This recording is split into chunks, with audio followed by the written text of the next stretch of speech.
started. Okay, thanks very much. Are we good to go?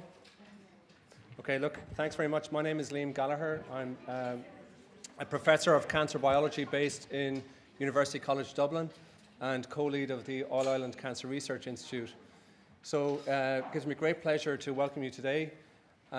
This event has been organised closely with the National Cancer Control Programme, and I'll give thank yous to specific people at the end of today, but you know, a lot of effort has gone into organising this event. We have a range of people who are actually attending in person, which is great, but also online. We have a range of different panels and talks today. Hopefully we'll keep to time. It's up to the chairs to keep to time. But I'd specifically like to thank support under the Higher Education Authority North-South Research Programme for their support of various different programmes that have in the cancer research space that we've benefited from, but also the ECHOS programme, and we'll talk about that a bit later. This is a new EU project, coordination and support action, that both AICRI and the NCCP are involved with. So I'm going to actually hand over now quickly to Professor Risteárd Laoide, who's the Director of the National Cancer Control Programme. He's going to kick off proceedings. Thanks very much, Liam.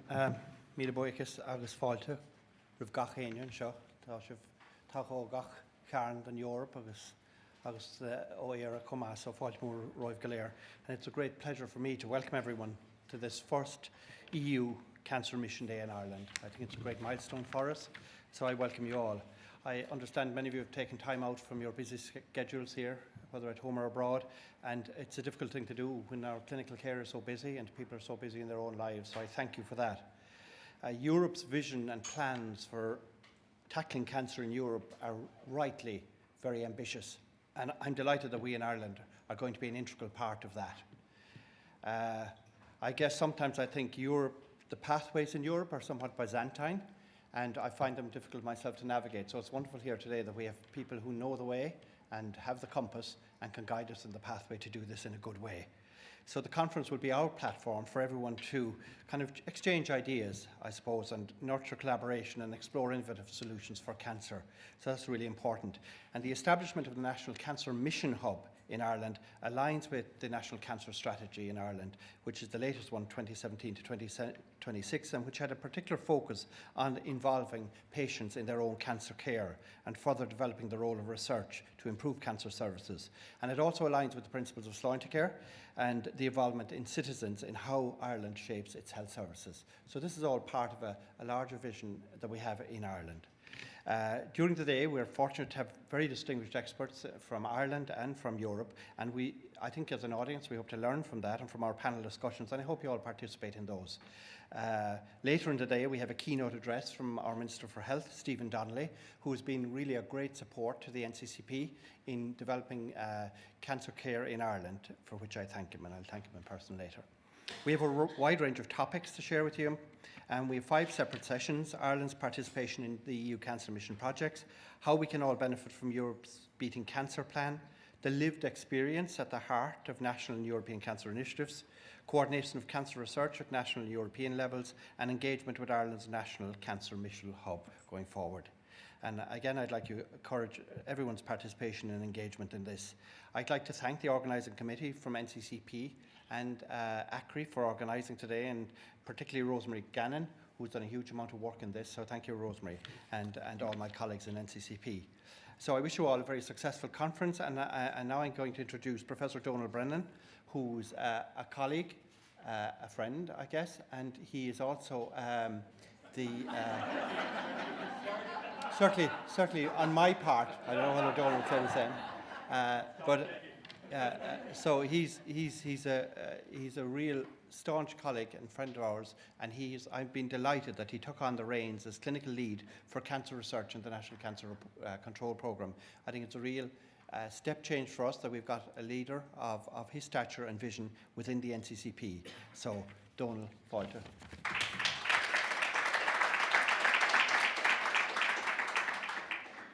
Thanks, Risteárd. We're still friends. So, and there's lots of friends here as well, so thank you. And thanks to AICRI for, I suppose, coming together with us on this important programme.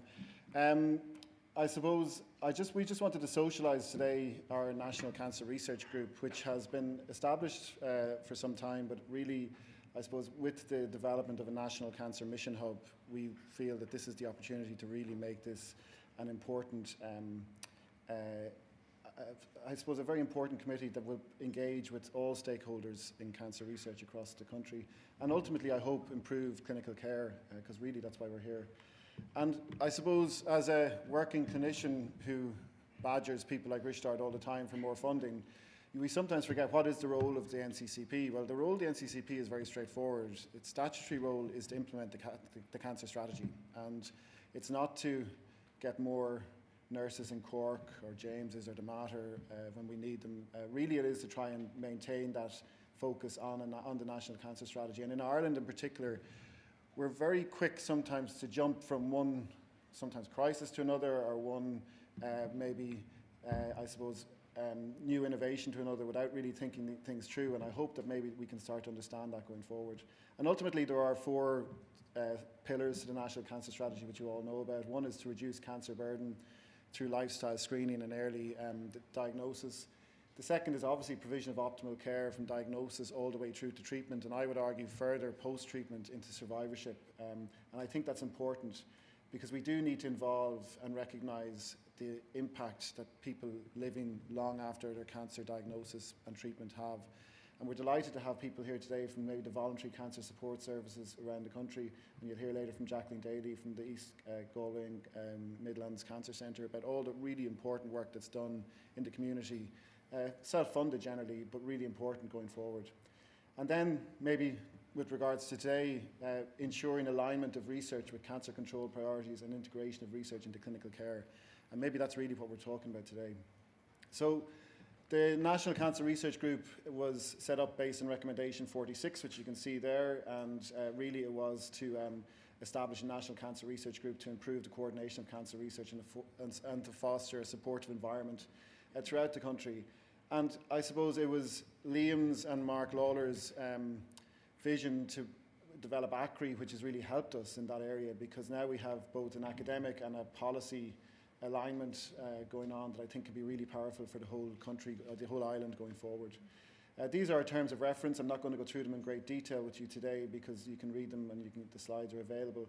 But you can see very clearly that really what we want to do is to improve the national investment portfolio in cancer research, but also then, I suppose, to improve coordination of cancer research, to avoid the development of silos, and maybe most importantly, to set research priorities that we can all agree on and then work towards over a period of time, which I think in the long run will significantly improve our patient outcomes. And I think it's very important to remember that research active institutions will always provide better clinical care.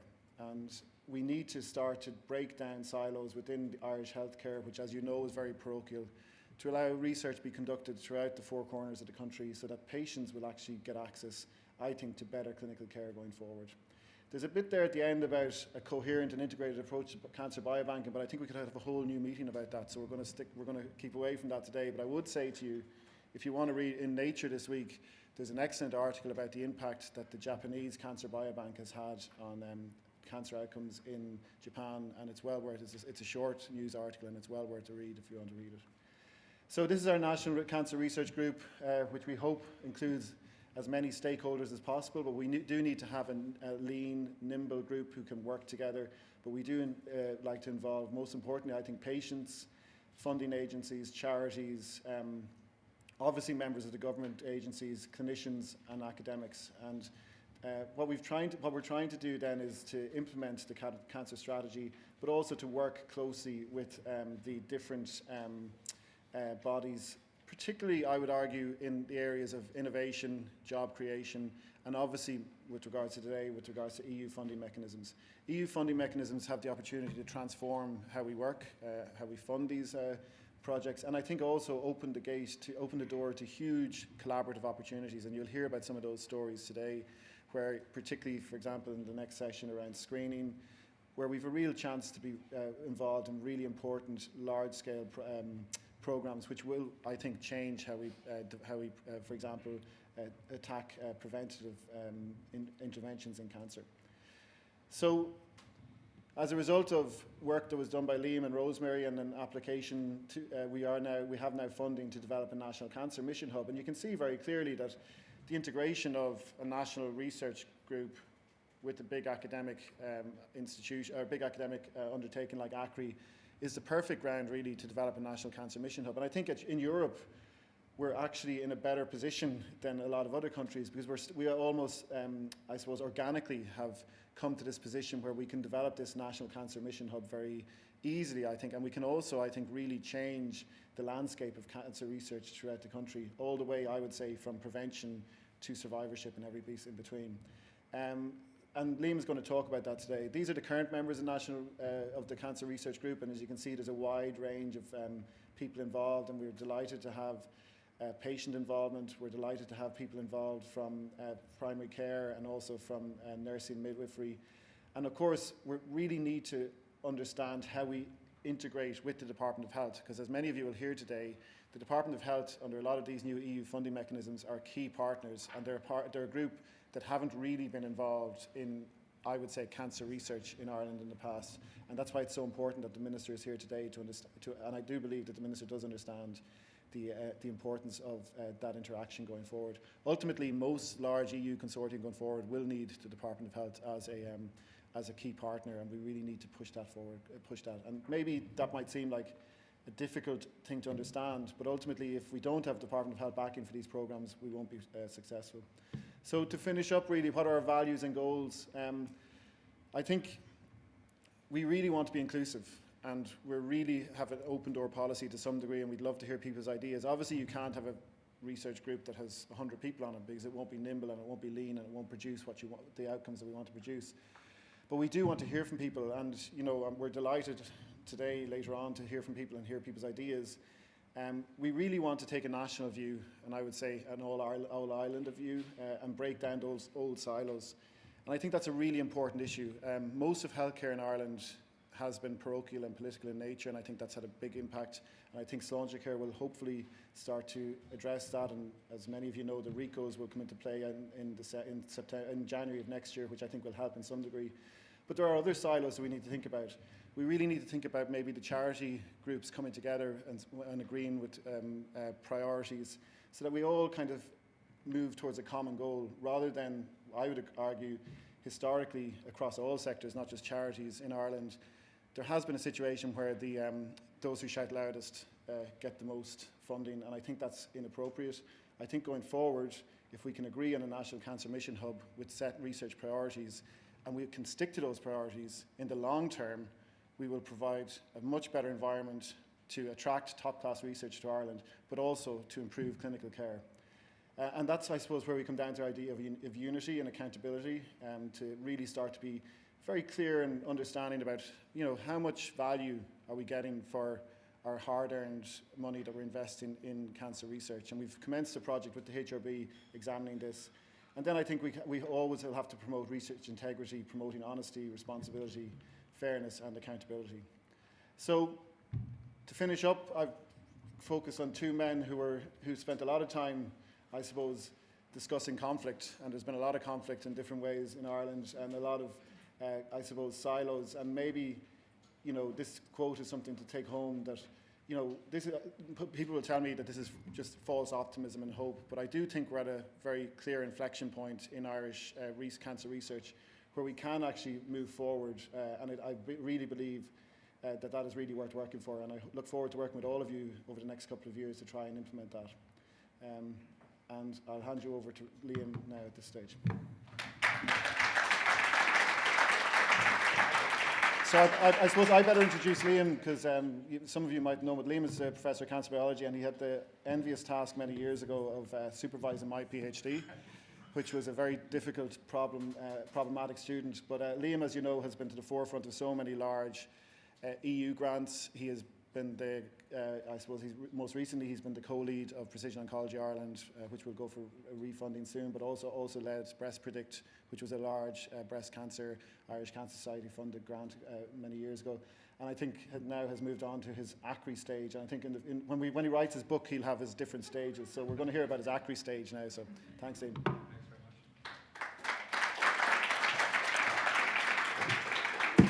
So firstly, I won't tell you any particular stories about Donal and his PhD, but apart from the fact that he was certainly the most productive PhD student, but he used to actually use a phrase when he used to go up to new collaborators, yeah, I'll get my lab to do that. So particularly Lisa Cousins, I remember having a chat with Lisa Cousins, or my most cited paper was a conversation, derived from a conversation that Donal had with Lisa Cousins, a noted researcher in cancer immunology.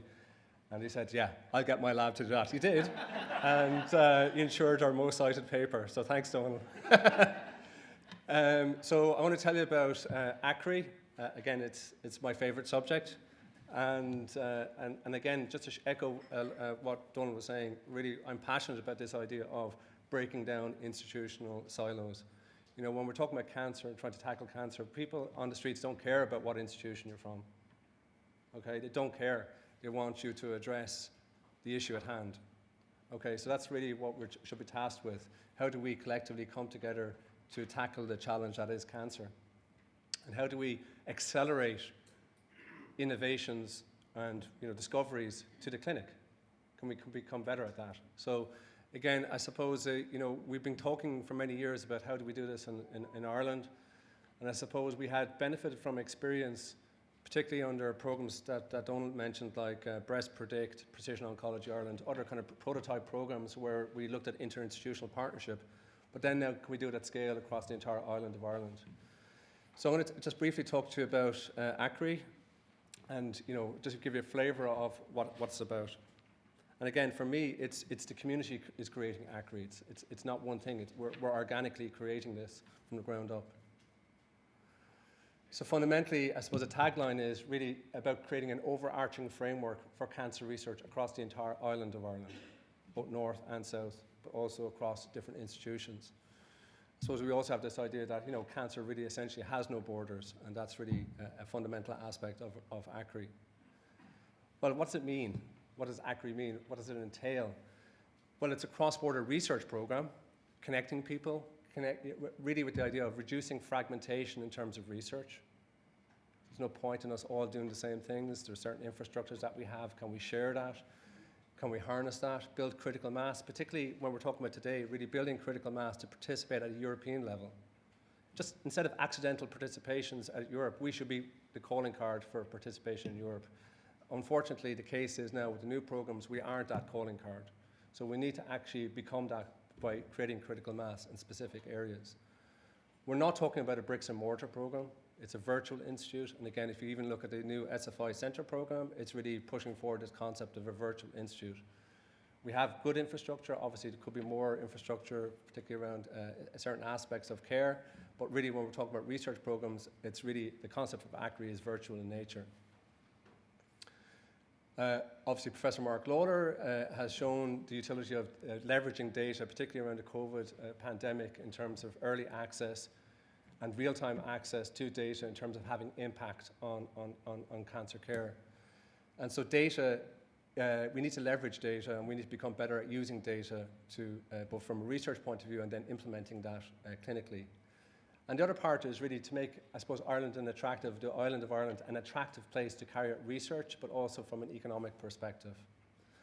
So a number of years back, we asked for representation from a number of different academic institutions, both north and south. We got volunteers. I'll indicate those a bit later, with the idea that, we have this idea, this concept. Are you interested in participating in this concept and growing this out? As well as those academic representatives, it was very important for us to actually also join in with the National Cancer Control Programme, representatives from the charity sector, those with a lived experience of cancer, and anybody who really wanted to get involved in the process. So I'd like to thank Aidan Gillen for providing the narration of this video, and we'll just play it.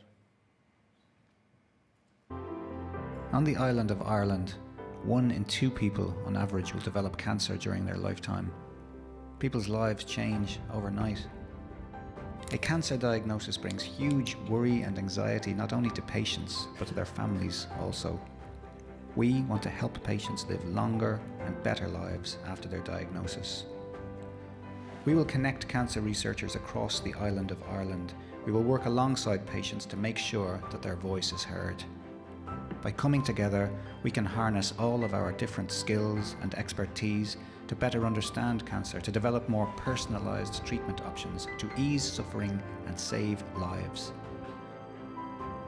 This is our vision for the All-Ireland Cancer Research Institute. We will work hard to uncover better diagnostics and treatments for patients. We will learn more about preventing cancer as well as tackling key issues related to living with and beyond it. We will become a global leader in cancer research, and as a result, we will give much needed hope to patients and their families. Please join us in our mission.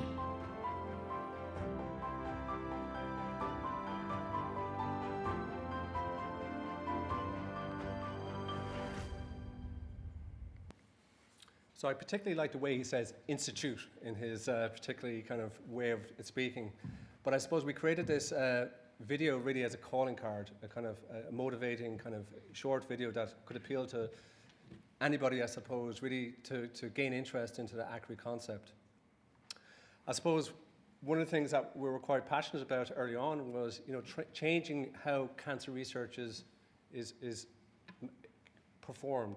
Traditionally, when we apply for grants, we normally go for a 3 to 5 year horizon. Cancer doesn't think in a 3 to 5 year horizon, okay? So we need to think in a longer term. And we wanted to kind of paint a bigger picture, at least a 10-year program, an ambitious program, which would have 3 main elements. Discovery, leveraging cross-border training, intersectorial training.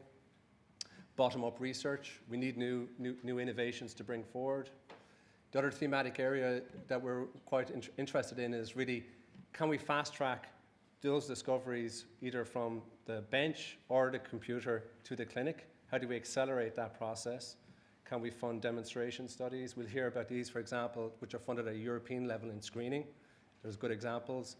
But for example, in the area of clinical trials, we have a lot of activity in phase 2 and 3, but less in phase 1. Can we actually change that context?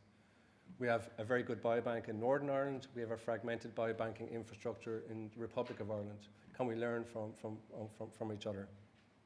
And the other part, which I think is also quite important, is that we have a burgeoning industry ecosystem in oncology diagnostics and allied areas that we also need to nourish and grow forward. So again, for this big program, not one entity can fund this. So we need to go out there and talk about the program and get interest. And join, it's a big jigsaw puzzle. How do we actually fund that program? It could be a combination of philanthropy, charities, we have standard funding programs, and then industry partnerships. Again, a key activity over the last number of years has really been kind of bringing the stakeholders together. This is another part of it, but ultimately, obviously this has come initially from the academic arena, but we can't just stay within the academic arena. We need to go out beyond that and take on board input from those working in the health services, those with lived experience of cancer, those on the industry side, but also it's very important that we go out there and engage with government parties and entities such that can actually influence the agenda. And we've spent a lot of time doing that and actually had some initial success there. Again, we're not trying to replace things. We're like, for example, some very good work on academic institutions having local partnerships with specific hospitals, for example, which are gaining accreditation, for example, from OECI or other activities. We're not trying to replace that. We're talking about developing a gel that actually integrates those activities together across the entire island. I briefly mentioned this. We have a burgeoning industry ecosystem. On the bottom left are examples of companies, smaller companies, which are either spin-outs or have been set up in oncology, diagnostics, therapeutics, or allied areas. Some of these are very exciting areas like cell therapy, novel diagnostics. And on the right-hand side, you're familiar with the story in Ireland in terms of a strong manufacturing base, but the research footprint isn't great. So can we actually change that aspect? So I won't go into the detail of the benefits, but we think there's multiple benefits to a variety of different stakeholders. To cancer researchers, we can build collaboration, we can build things of scale. For academic institutions of a stated interest in cancer, we can actually come together to work together, increase our participation in EU funding calls. I think it's great now that that the UK is now participating at a European level. This is a great opportunity for us, I think, in the Republic of Ireland to work with our close colleagues in Northern Ireland and bring that forward. We think there's going to be enormous benefits for society and industry, but importantly, we need to make sure whatever we do, we can actually facilitate and fast-track these innovations towards the clinic. So again, I'd like to thank my colleagues, and some of these have changed over time. And again, as I mentioned, it's a flexible kind of program. We have a kind of somewhat informal AICRI steering group, but a committee which has really helped us shape AICRI over the last couple of years. And I'd really like to thank each of the institutions and representatives involved, which have created AICRI from the ground up. I'll just give you a flavour of the things we've done. So again, this is just our most recent photograph outside Leinster House, where we actually had an opportunity to update the Joint Committee for Implementation of the Good Friday Agreement. So we had a meeting about 18 months previously where we introduced AICRI, but what we wanted to do and what was our strategy, which was really targeting North-South funding. We were successful quite considerably in that context, and then we wanted to tell them the story of our success, I guess, and we were invited back in to do that. And so I'd really like to thank my colleagues who participated in that, and particularly Aidan McCormack, who hails from Northern Ireland and is chairing a session later. So as I mentioned, we created AICRI before this program came on stream, so the HEA North-South program. So I suppose it kind of fell into our laps in the sense that there was, under the Shared Islands Unit, driven by Micheál Martin, there was funding allocated, about €40 million for programs from any different area of humanities, science, across all different sectors, for North-South research programs of different scales, small projects to big projects. And so what we decided, from an AICRI point of view, that we would put in one program for PhD and postdoc training program under Strand 3, which was successful. There was 2 programs successful. We were one of those programs. And then there was 2 other programs of scale in the area of liquid biopsies, driven by Professor Lorraine O'Driscoll in Trinity College Dublin, and Paul Mullen in Queen's, called Club, and also Professor Mark Lauder and Professor Aidan Culhan in the area of e-health. So approximately over €12 million for large-scale programs for cross-border cancer research programs, but also a variety of other smaller programs. These programs are going to be profiled tomorrow morning as part of an AICRI showcase, specifically focusing on this topic.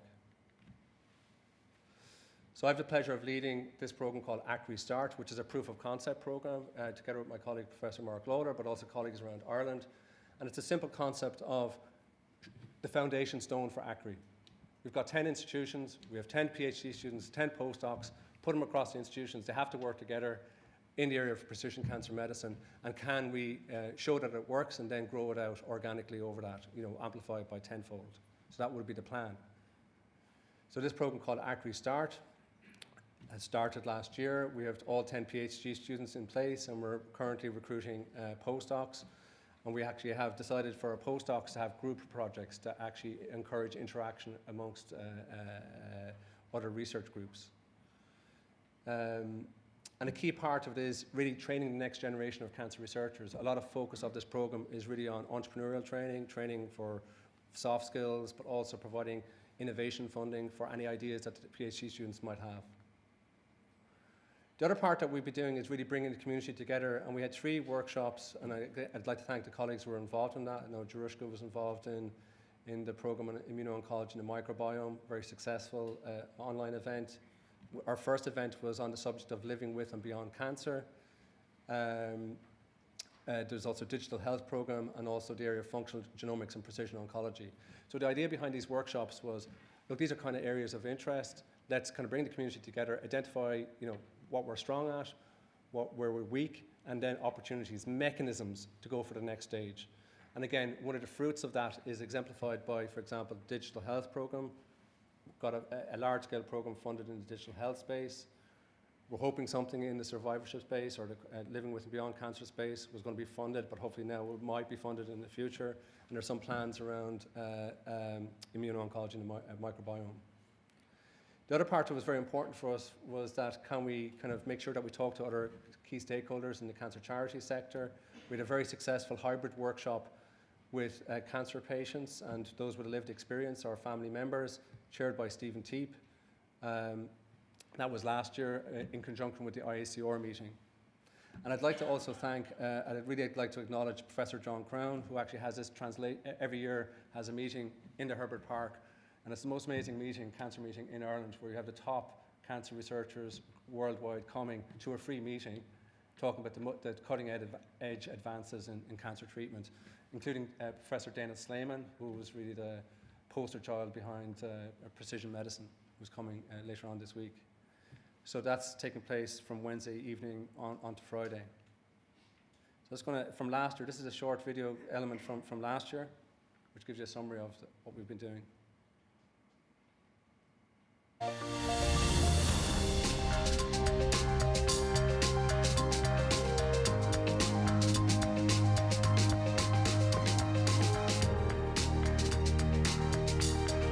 So the value for AICRI is really building an overarching framework for cancer research, both in Ireland and Northern Ireland. I have no doubt that AICRI will make a significant contribution towards developments in cancer research and care and contribute to the future good of patients.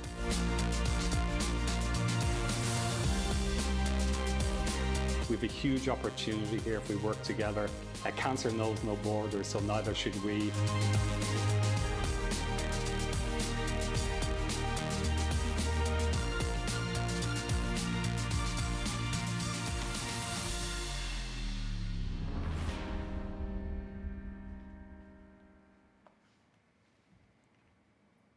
Great, just to finish off, again, obviously, we're talking about what's happening on the island of Ireland, but we don't exist in a vacuum.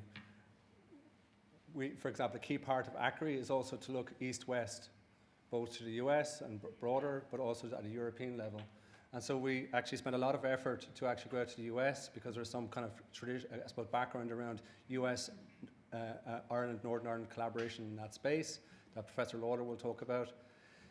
And we had a very successful trips to Boston, New York, and then Washington. And we also participated in an event that Mark organised, which was driven by Queen's in conjunction with the NCI, which is a specific symposium really looking at pre-doctoral training. There's a pre-existing pre-doctoral training program between Queen's and NCI that hopefully will be expanded more broadly.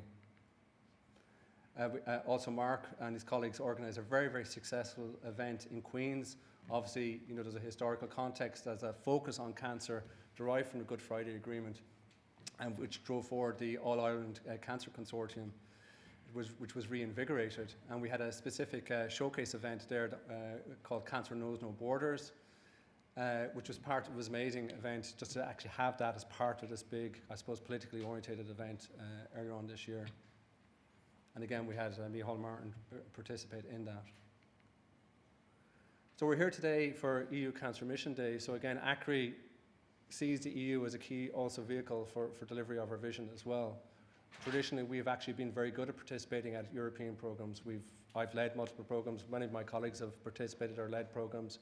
But it is changing. The landscape of cancer research funding in the EU is changing, and we need to become more sophisticated about how we participate in that context.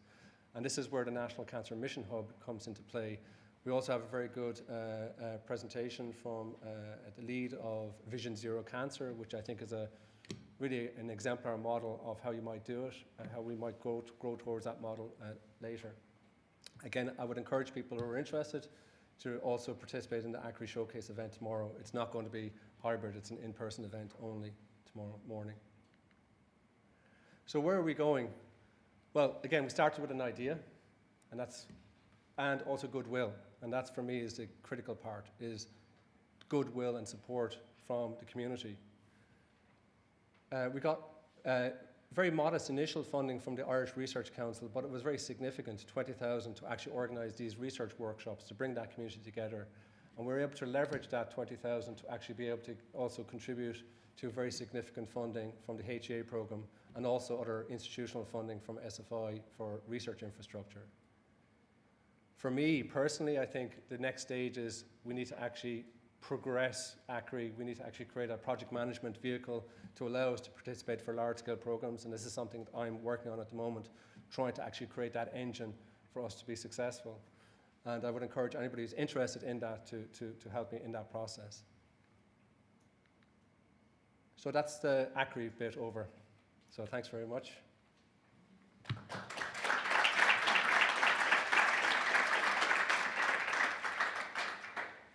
think I'm introducing myself for the next part. And back introducing Donal. So, I think the next stage in the programme is we're talking about the National Cancer Mission Hub, isn't it? Sorry. I have to, where's Amanda? Okay. So sorry, apologies for that. I should have looked at my own programme. So I'd like to introduce, so what's great, so again, some of you may be familiar with, Amanda's going to talk about it now, the EU Cancer Mission. In the first EU Cancer Mission board, we had no representation from Ireland. So I was delighted to see Dr. Drury actually participate, and in the new Cancer Mission board, it's great to have someone from Ireland participate in that, because it does have an impact on actually awareness of the programme.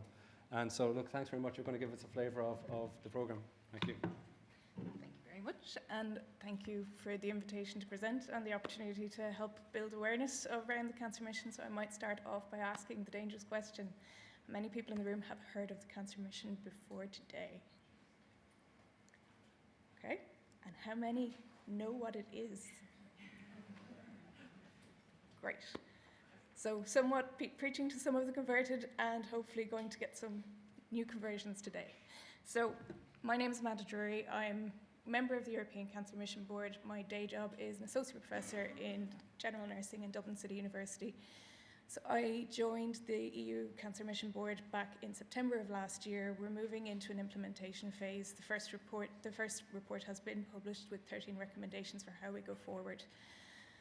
Ultimately, the goal here is to improve the lives of more than 3 million people by 2030. It sounds ambitious, aspirational, but it's a goal.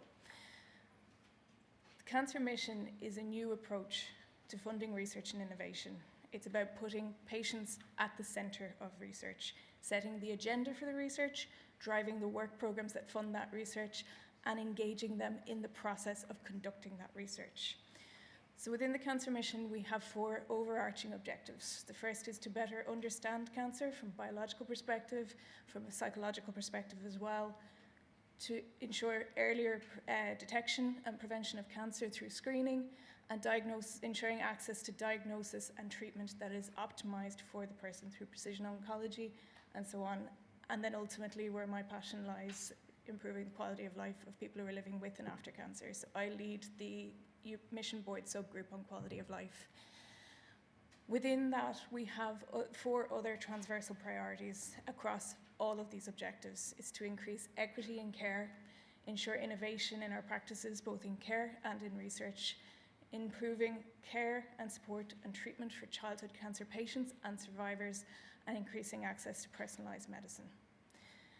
We have a range of actions. As I said, the report was published. There are 13 recommendations. I can share the report after the meeting, hopefully, if anyone is interested who's not familiar with it. But I'm going to just give you a flavour of what it is we're doing and how we're going about it, and showing exemplars from what we've done at the European level that it can hopefully inform, influence, inspire here at the Irish level. So our work programme looks something like this. We are working across 5 pillars: prevention, optimising treatment, supporting quality of life, understanding cancer, and ensuring equitable access. Our first work programmes were launched in 2021, and these are a selection of the programmes that have been funded to date. We are moving now towards implementation, and this is not just about research funding. It's about engaging citizens, working with citizens, understanding what citizens want and need from research, and how we work with them. As we've moved into implementation and beyond that research piece, it's looking at synergies with what is already out there. Because as much as the Mission Work Programme is about trying to fund new and innovative research, it's also about working with what's already there. We're not reinventing the wheel. So there has been a lot of work done to identify where there are existing synergies already in policy, such as the European Health Data Space, where there are other funding streams that are synergistic with the programme, where there are opportunities to leverage funding from other streams, and then other EU programmes, and then as well as that, identifying what is happening at a grassroots level. So we have funding at national level, but we have a lot of unfunded research that's happening that are all working and building towards the objectives of the mission. We are working jointly with Europe's Beating Cancer Plan. So while they are presented as 2 separate entities in some ways, they are very much interconnected. They have a shared governance structure, and we are working within tandem, and we're constantly working together. They are sitting within the mission board and presenting, and likewise in the opposite direction. So there are 10 flagship programs within Europe's Speeding Cancer Plan, and the mission is leading out on 4 of these. So UncannyU is a well-established program which many of you may already be familiar with, but it's aiming at improving understanding of the cancer mechanisms and will establish that European federated data space.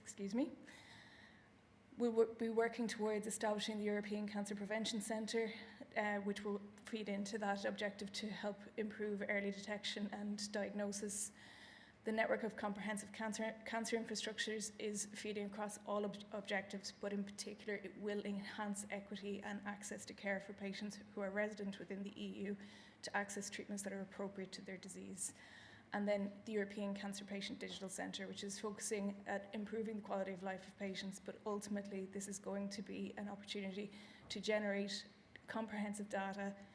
Patients will have access to their information, they will have control over their information, and where it's appropriate and consented to, there will be data available to support research and an ongoing understanding of what's actually going on in our health systems. While we talk about a mission approach, it's not a mission-led approach. This is very much about being collaborative. We are talking about connecting from the local to the European.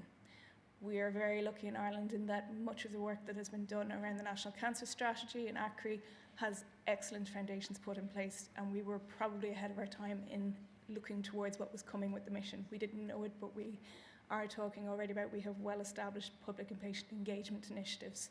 We already have those networks starting to form through AICRI, and hopefully it's to expand on those, bring the quieter voices in. I think when Donal said earlier, it's the loudest voices that are getting funding, but it is actually about bringing people together, working towards that common goal of improving the lives of people who are working with cancer.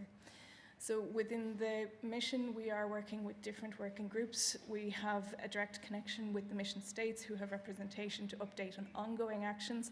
Likewise, we are updating member states on what is going on at mission level that can influence at a national level.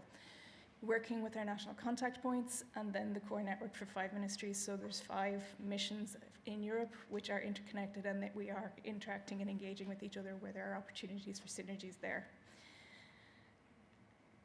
Bringing us to ECOS, where we're all here today. ECOS is going to be another method of enhancing the implementation of the cancer mission. And at a national level, it's about facilitating that feed down from European level, but also that feedback up. It's knowing what is happening in terms of research and innovation here in Ireland, our engagement of citizens and bringing that back to European level, sharing that learning, because there are many countries that are not as fortunate as we are in terms of the infrastructure, the resources and development that has gone in Ireland over the last 15 years. So ultimately, the role of the National Cancer Mission Hubs will be to bring those stakeholders together from all backgrounds. So that's charities, patients, our healthcare professionals, researchers, advocacy professionals, and so on, facilitating those dialogues, working together to impact on agendas for research, which we've all been hearing about this morning. So it's very heartening. We're already talking about this. And putting together a network for long-term collaboration and moving towards being competitive in terms of those larger scale European funding streams. Very little time left, but to give a very brief flavour of what's been happening from the cancer mission perspective, ultimately we've been working with people who are affected by cancer to influence the development of the work programmes for 23 to 24 since I've joined the board. One of the initiatives that's been taking place within our quality of life subgroup is engaging with adolescent and young adult cancer survivors from throughout Europe. What we have seen within this, we've engaged with 3 workshops over the last 9 months and an AYA conference. What we found through those workshops is somewhat unsurprising, but then somewhat surprising. There are issues that show quite a difference in equity between different countries from east to west, which we are already familiar with. But these are a group of people who have more difficulty with mobility. They're of an age where they want to travel, they want to get out into the world, but they are limited by not being able to take medical records with us, not being able to access care and support when they do travel. So what we've been doing in the last 3 to 6 months has been working with them to identify where we target with the next work programme in terms of research and innovation that needs to happen to support people of this age group who are living with and after cancer. So our final follow-up will be happening in December, and there is already on the agenda for the work programme 23-24 is a call specific to the unmet needs of adolescent and young adult cancer survivors. The second brief thing then is maybe to draw attention to, because I think this is something that AICRI has a huge opportunity here, is bringing together clusters of work groups. So what we've been doing within the board is identifying the European consortia which have common objectives in their research to address the objectives of our mission across the understanding, prevention, diagnosis and quality of life themes. At this point, we've launched 4, possibly 5 now at this point. Kay is going to judge me desperately. But we have 4 earlier this year and last year established in the understanding. We've brought together EU-funded projects which have common interests with the goal of enhancing networking between these groups, adding value within the projects and enhancing the impact and potential for future funding within these projects. We've just launched the Quality of Life cluster last week, so we're starting to see coming together around that, and over the next 18 months it will be monitoring the implementation of these networks and clusters and starting to look at how we go forward from here. So I think as ECHO starts to establish, it's looking towards that. Short and sweet, but if anyone has any questions, I'm happy to take them.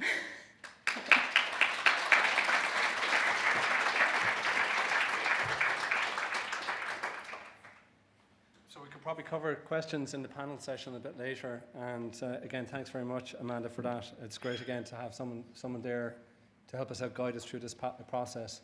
So myself and Donal are going to do a double act around introducing the National Cancer Mission Hub. I know we're slightly behind time. That's probably my fault, so apologies.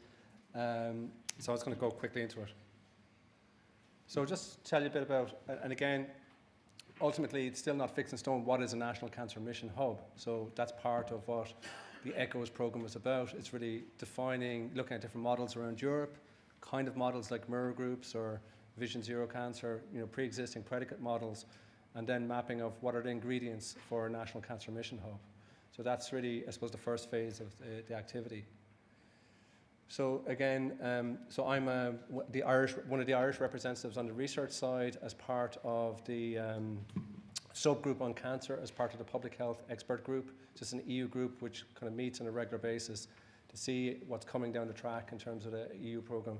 I suppose I saw this opportunity coming, and then I said, look, it's important that we participate in this opportunity, and we touch base with the NCCP to ensure that we could work together. So the Irish participation in this programme, this EU project, is the lead partner in Ireland is the National Cancer Control Programme, and AICRI is the additional partner. I think there's over 50 partners involved in this programme. It's a €6 million programme that kicked off earlier this year. And so this is a photograph from the launch in Lisbon, where we had representatives, Ciara Mellett from the National Cancer Control Programme, Rosemary Gannon from AICRI, myself, and then obviously Kay Duggan-Walls, who's going to talk a bit later, who's actually now currently working on secondment in the HRB as a national expert, into the EU. So this is a somewhat complicated icon, but I suppose that the summary of what the National Cancer Mission Hubs are about is really, I suppose, better connecting research to policy.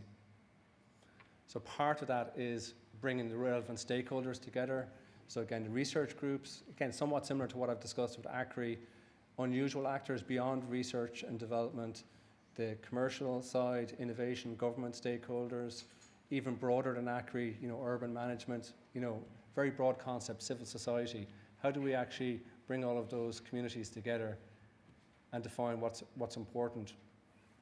And then on the other side of the coin is we have all of these funding instruments, funded programs that Amanda talked about. How do we best leverage those? Are people aware of these? You know what I mean? So again, we're going to talk about in, I think, one of the next sessions on screening programs, demonstrator screening programs. If they're successful, they're going to be penetrated more widely into the clinic. So there's somewhat a disconnect between what's happening on the ground and what's happening at a European level. How do we close that gap? So that's really, I suppose, one of the contexts. So it's a networking program, both nationally and then internationally. So there will be national cancer mission hubs set up in each EU member state and also some associated countries, and then there will be a network of national cancer mission hubs connected together. So again, the first part, it's a 3-year program. The first part is, again, as I mentioned, design, looking at best practice. We'll hear an example of best practice a bit later, again from Sweden. Look at who are the relevant stakeholders, not try and reinvent the wheel. There's some good practices about how we might engage. I'd like to point to my very good colleague, Professor Amanda McCann, who's chairing a session later, the Patient Voice in Cancer Research. It's a fantastic bottom-up effort of how we might engage patients and researchers together that I also talked about actually at the kickoff for the ECHOS meeting, how we might mainstream that approach going forward. Synergies, how do we connect into those programs? Are people aware of those programs? How do we participate in future programs? Ireland, I think we'll talk about later in the next session, participates currently in 9 EU cancer mission projects. Belgium, somewhat comparable sized country, 40 programs, right? So it's a huge disparity in terms of participation rate, and in a lot of cases, it's just who you know, you're invited in. That's not the way it should be, right? It should be a systematic approach for participation. And so the other part is future EU networks in terms of cancer mission hubs. So I won't really labour, there's various different tasks. A lot of it is really around looking at different models. How do we look at kind of current programs which are funded, connected? The NCCP is specifically looking at best practice models out there. And then we're looking at more about sustainability. How do we sustain this over time? Again, this is 3 years of funding from the EU. Ultimately, down the line, how do we mainstream this? We need to show that it's useful, first of all. It's not going to be mainstreamed unless it's useful. So we have a kind of initial concept. Okay, we have a connection between the partners, the National Cancer Control Programme and AICRI. Obviously, the clinical cancer research group that Donal chairs is a key vehicle for us. But again, Donal's going to talk about now the next stage of the process in terms of stakeholder engagement. So I would point to people to a very short article that co-written by myself and Donal, Rosemary and Oslam, in Hospital Professional News, which gives you a flavour of what the National Cancer Mission Hub is about. So I'm going to pass over to Donal now. Thanks, Ian. So this is just this has been a kind of a rapidly evolving process over the last 6 months. ECOS is actually led out of Portugal, and the Portuguese group are really quite well organised, and it's really been down to work done within the NCCP, particularly by Ruth Ryan and Ciara Mallet, who've done a lot of this work. What we've kind of lined out is a timeline as to what our plan is. We have this event today, obviously, which is important. We're going to present and hold a workshop on Friday with the National Clinical Leads group in the NCCP to get their input and what they feel would be required from a National Cancer Mission Hub. And we're very lucky that within the NCCP, Dr. Eve O'Toole has huge experience in actually running these workshops. So these won't be just, I suppose, talking shops. There'll be very structured engagements to try and make sure that we can bring together as many stakeholders as possible. We have a patient and public workshop then in the NCCP on October the 20th, and then an allied healthcare, nursing, health and social professionals on the 26th of October. The aim being that come mid-November, the gathering around cancer has been held in Croke Park, and we will have a joint AICRI NCCP session which is going to look at the Irish cancer research ecosystem for clinician scientists, and really to try and, I suppose, make it clear that there are ways and means that people, particularly coming back in their early careers, can access these programs and really develop careers in Ireland in cancer research. As you know, particularly in medical oncology, many of our trainees travel to the US, to these large academic institutions, and get very good both academic and clinical training. And some of them have come back and explained to us very clearly, and we had a very good presentation from Dr. Ron O'Kane recently at one of our cancer research group meetings about the challenges that these people face when they come back, trying to navigate the research system. So the hope is that we can use that session to try and explain that to them, but also to present our stakeholder engagement around what the key stakeholders would like in a National Cancer Mission Hub. And Kay Duggan-Walls is going to talk later about what the EU see in the National Cancer Mission Hub as what they would do. And I think we'll be able to come together and explain that. So this is our timeline. We would hope that by June 2024 we would be in a position to launch the National Cancer Mission Hub. And that would, I think, be in line with what ECOS is hoping to achieve. And I would be very clear that we're great in Ireland at launches, but really this is something that will evolve over time, and it'll be really about people engaging with that going forward to let it grow and I suppose make sure that we do get to the position where we have as much engagement from people as possible. That's just to acknowledge those involved.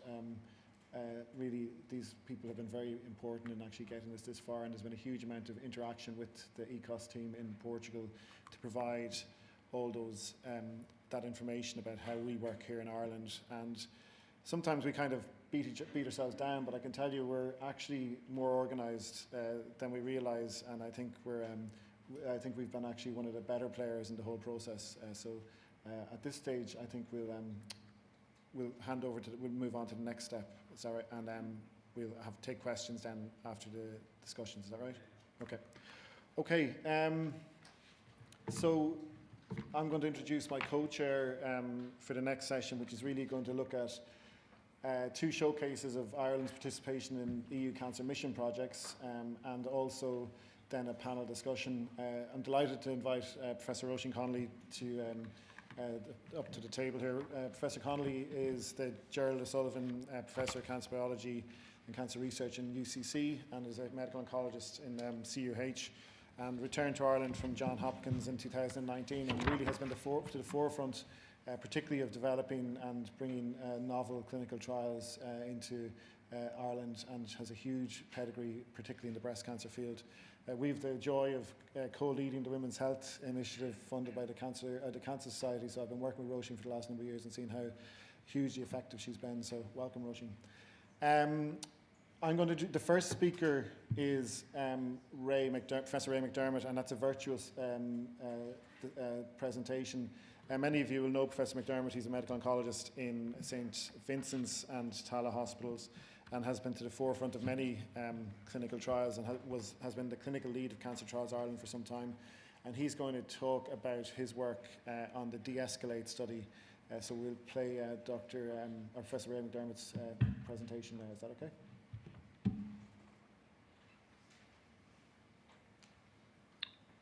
Ray McDermott is my name. I'm consultant medical oncologist at St Vincent's University Hospital and clinical lead of Cancer Trials Ireland, and many thanks for the opportunity to present an EU grant that we're delighted at Cancer Trials Ireland to be part of.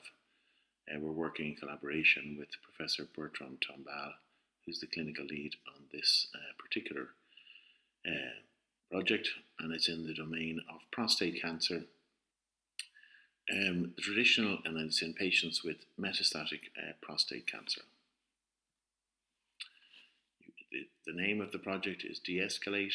There are a number of partners throughout Europe, and it's been under planning for the last 12 months, and hopefully will begin in the next 6 months to accrue patients. The landscape of advanced prostate cancer has changed quite dramatically over the last number of years due to the advent of a number of new agents.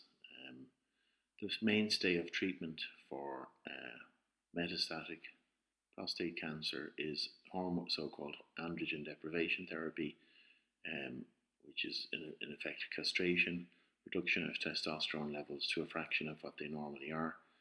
Clearly this will have side effects for patients, and the side effects are not particularly pleasant. More recently what has happened is oral agents have also come to the fore, which will work on the residual testosterone which remains after androgen deprivation therapy, and they can be very effective at also prolonging life in patients with metastatic disease. So the upshot of that is that patients with metastatic prostate cancer are living much longer, which is fantastic news, but they do have significant side effects from their ongoing treatment.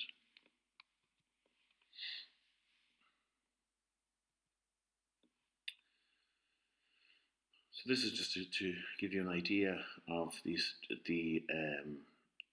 changes that have taken place in the landscape of prostate cancer over the last number of years. 4 new oral agents have been licensed, and the result of that is, for a man who presents with metastatic prostate cancer today, I can tell them that their median life expectancy will be somewhere between 5 to 10 years.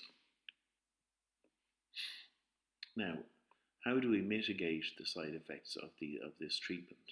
Up to now, the standard of care has been, once we start these treatments, the androgen deprivation therapy and the tablet, whichever one we choose, we continue those forever. The difficulty with that being that the toxicity of the treatment continues unabated, all while the patient remains in remission, which is great, but they have this ongoing toxicity. Is it possible to reduce the intensity of the treatment, thereby allowing the patients to have a better quality of life without changing their prognosis? And that's really the question. This has been tried in the era before these novel anti-androgens were available, when androgen deprivation therapy alone, so-called intermittent versus continuous treatment, and these were shown to ultimately to be almost equivalent in the metastatic setting. The other most important point in this setting is that side effects wise, patients who were on intermittent treatment in the orange here had a better quality of life in terms of physical capacity, but also in terms of sexuality when they were on the intermittent treatment rather than the continuous treatment. So, how do we decide which patients are suitable for this intermittent treatment? Well, we know that if your PSA goes to less than 0.1 when you go on these treatments, that your prognosis is very good. So these are the patients that we will focus on for the trial. So patients who go on therapy and whose PSA goes to less than 0.1. And at that point, the patients will be randomized to either going on continuous treatment, which would be the standard of care, or going on intermittent treatment. When their PSA goes to less than 0.1, they will stop treatment and just be monitored until the PSA starts to go up again, at which time they will reinstitute treatment. This is novel and interesting because it gives us the opportunity to potentially not only have a better quality of life for patients, but also have an economic impact with less financial toxicity for the state and also for patients. And it's the type of question which is not particularly of interest to the pharmaceutical industry, which is very much of interest to patients and therefore to clinicians.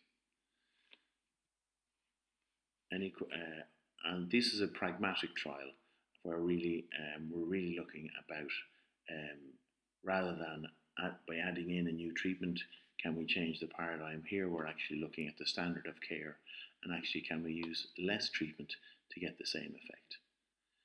And for that reason it's novel, and we're delighted to be working with our European colleagues to make this happen. We're hoping to recruit the patient in the next 6 months. Many thanks for allowing me to take part today.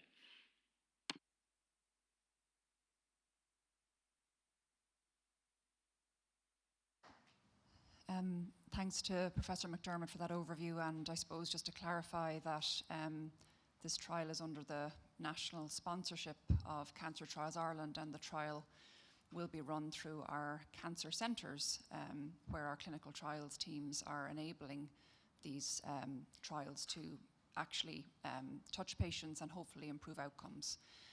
So I'm going to invite Professor Maeve Lowry, and I believe, if I'm not wrong, Maeve may be the first academic medical oncologist recruited back to Ireland from overseas, and she has started a trend which we're hoping to expand.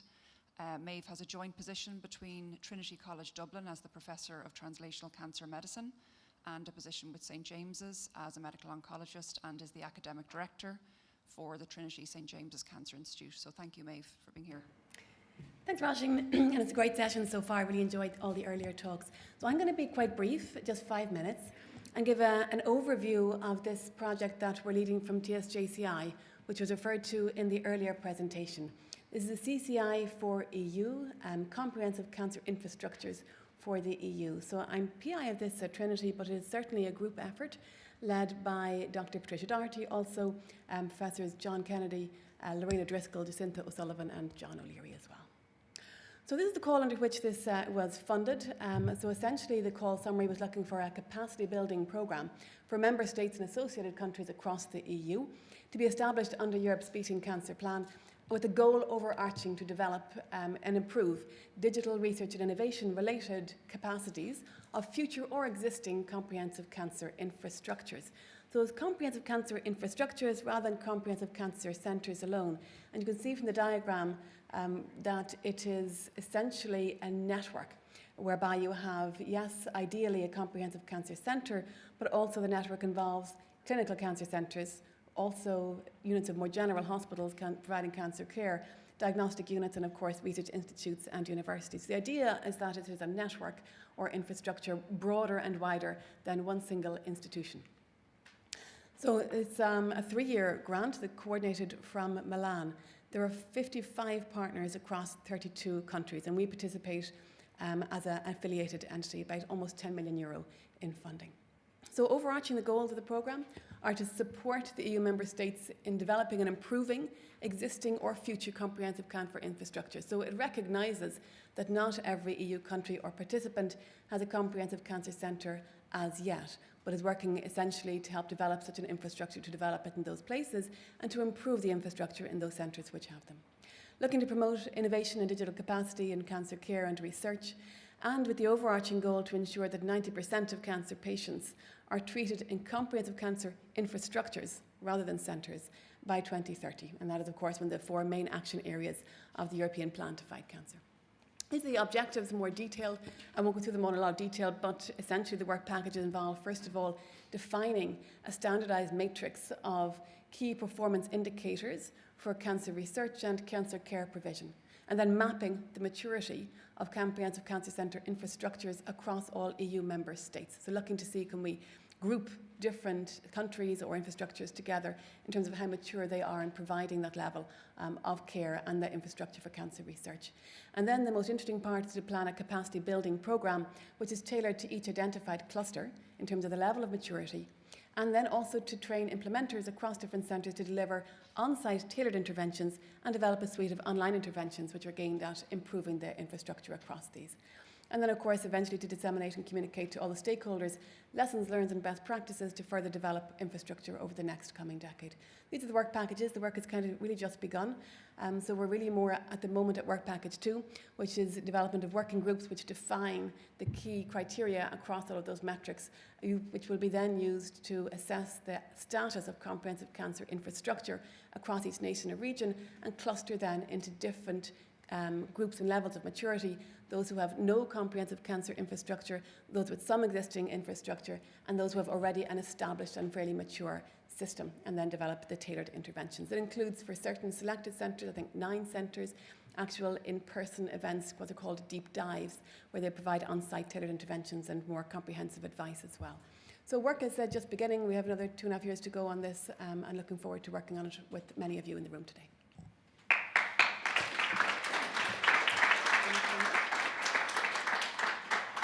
So do you want to join us, and then we'll ask the other members of the panel, Professor Martin. Oh, sorry. Yeah, Martin's going to talk as well. Oh, right, sorry. It wasn't. So we'll introduce, Professor Martin O'Sullivan, who is going to talk to us about a thermal breast cancer screening programme and under EU funded programme. Sorry. Good morning, ladies and gentlemen. Thank you for inviting me to speak here today, and congratulations to Liam, Rosemary and everybody else involved in this meeting. So I'll speak to you briefly for a few slides on ThermoBreast, which is a project I've become involved in lately. We've €11.4 million funding from the EU for this project. So where's the problem? The problem is breast cancer is very common. 1 in 8, maybe 1 in 7 women will develop the disease during their lifetime. It's a major public health issue. In 2021 alone, about 2.3 million women were diagnosed with breast cancer worldwide. Now, we've had a lot of improvements in the fields of radiology, pathology, surgery, radiation oncology, and indeed medical oncology. But sadly, about 685,000 women died from breast cancer in the world in 2021. So there's a clear need to improve strategies to manage breast cancer and improve outcomes and survivals. So one way of doing this, a very effective strategy, is the advocacy of screening. So screening detects breast cancer at an earlier stage than when the patient presents with a symptomatic lump. So here's an example of a cancer detected on a mammogram, and we're very fortunate in Ireland to have an excellent screening program called Breast Check. It offers a free mammogram every 2 years to women between the ages of 50 and 69. But mammography is not entirely foolproof. As you can see, going from A, B, C to D there, you can see very dense breasts in number D, and it's very hard to detect a white cancer in a dense breast. What about other imaging modalities? Isn't ultrasound good? Well, ultrasound is good when you have a palpable mass or when you have a mass on mammography, but in terms of screening, it's not a particularly good technique. And everybody loves an MRI, but again, in terms of the screening field, this isn't useful for population-based screening. It's expensive. It takes 30 or 40 minutes to do. You need a dedicated breast coil. It involves intravenous contrast. And one of the big drawbacks is there is a false positive rate of up to 25%. So there is a clear need for another imaging modality that may help the screening process. And that's why I've got involved in a project looking at the young pretender, thermography, versus the gold standard, which is mammography. So the solution. Well, is thermography the solution? Well, firstly, it captures thermal images in the breast. It is then subjected to artificial intelligence analysis, and you eventually get a result indicating whether there's a degree of concern, whether it's benign, malignant, and where in the breast that particular problem might be. So this is what it looks like in the real world. There's 5 cameras and some cooling machines. In fact, this is a fairly uncomfortable position for the patient. So they're given, they can keep their arms on something to keep their arms up. They're not expected to keep their arms up high like that. They have something to rest their arms on. And the technology, well, it measures metabolic abnormalities. Unlike mammography, it doesn't inflict any pain. It's entirely risk-free. There's no contact with the patient. There's no ionizing radiation. You get an instant result. And this could end up being the optimal non-contact screening process in certain scenarios in the future. The innovation. Well, it's interoperable and portable. It does appear to be very sensitive. It's risk-free, non-contact. It's AI-based. Now, we have a problem not only in Ireland but worldwide with a shortage of radiologists. And in particular in breast radiology, we're very short of them. Being AI-based, it also eliminates the human error that can exist in any field of medicine. It's available for everyone, the young as well as the old, and it could end up being effective in early detection of breast cancer. The consortium. Well, this is a diagnostic, interventional, multi-center, international, prospective, blinded 2-cohort study. The 2 cohorts are a screening cohort as well as a diagnostic cohort. About 28,000 women will be invited into this study across several different centres in Europe, and indeed the Anderson in the States is involved in this. The initial phase will be collection and analysis of the data and training the AI to match mammography and ultrasound, and then there'll be a validation and comparative analysis. Now, I know some of you might be out there in the audience wondering, has O'Sullivan lost the plot completely? Has he gone all alternative? Will he be down with some hippies in a community in West Cork next? I'm not advocating thermography, but it is used. Women are paying lots of money for thermography every day in Ireland. This has never been subjected to a scientific trial before, and that's why I've got involved in this. My personal opinion is that it may have a use to play, particularly in women with dense breasts, but certainly I think the question is worthy to be asked and hopefully answered after this trial. Thank you very much.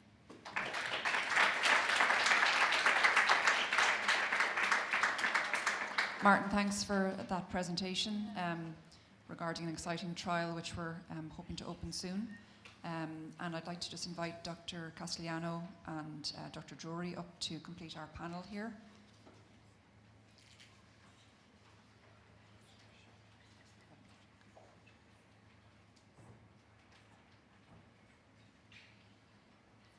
We've already heard from Dr. Drury this morning, so I'd like Dr. Castellano to just introduce herself.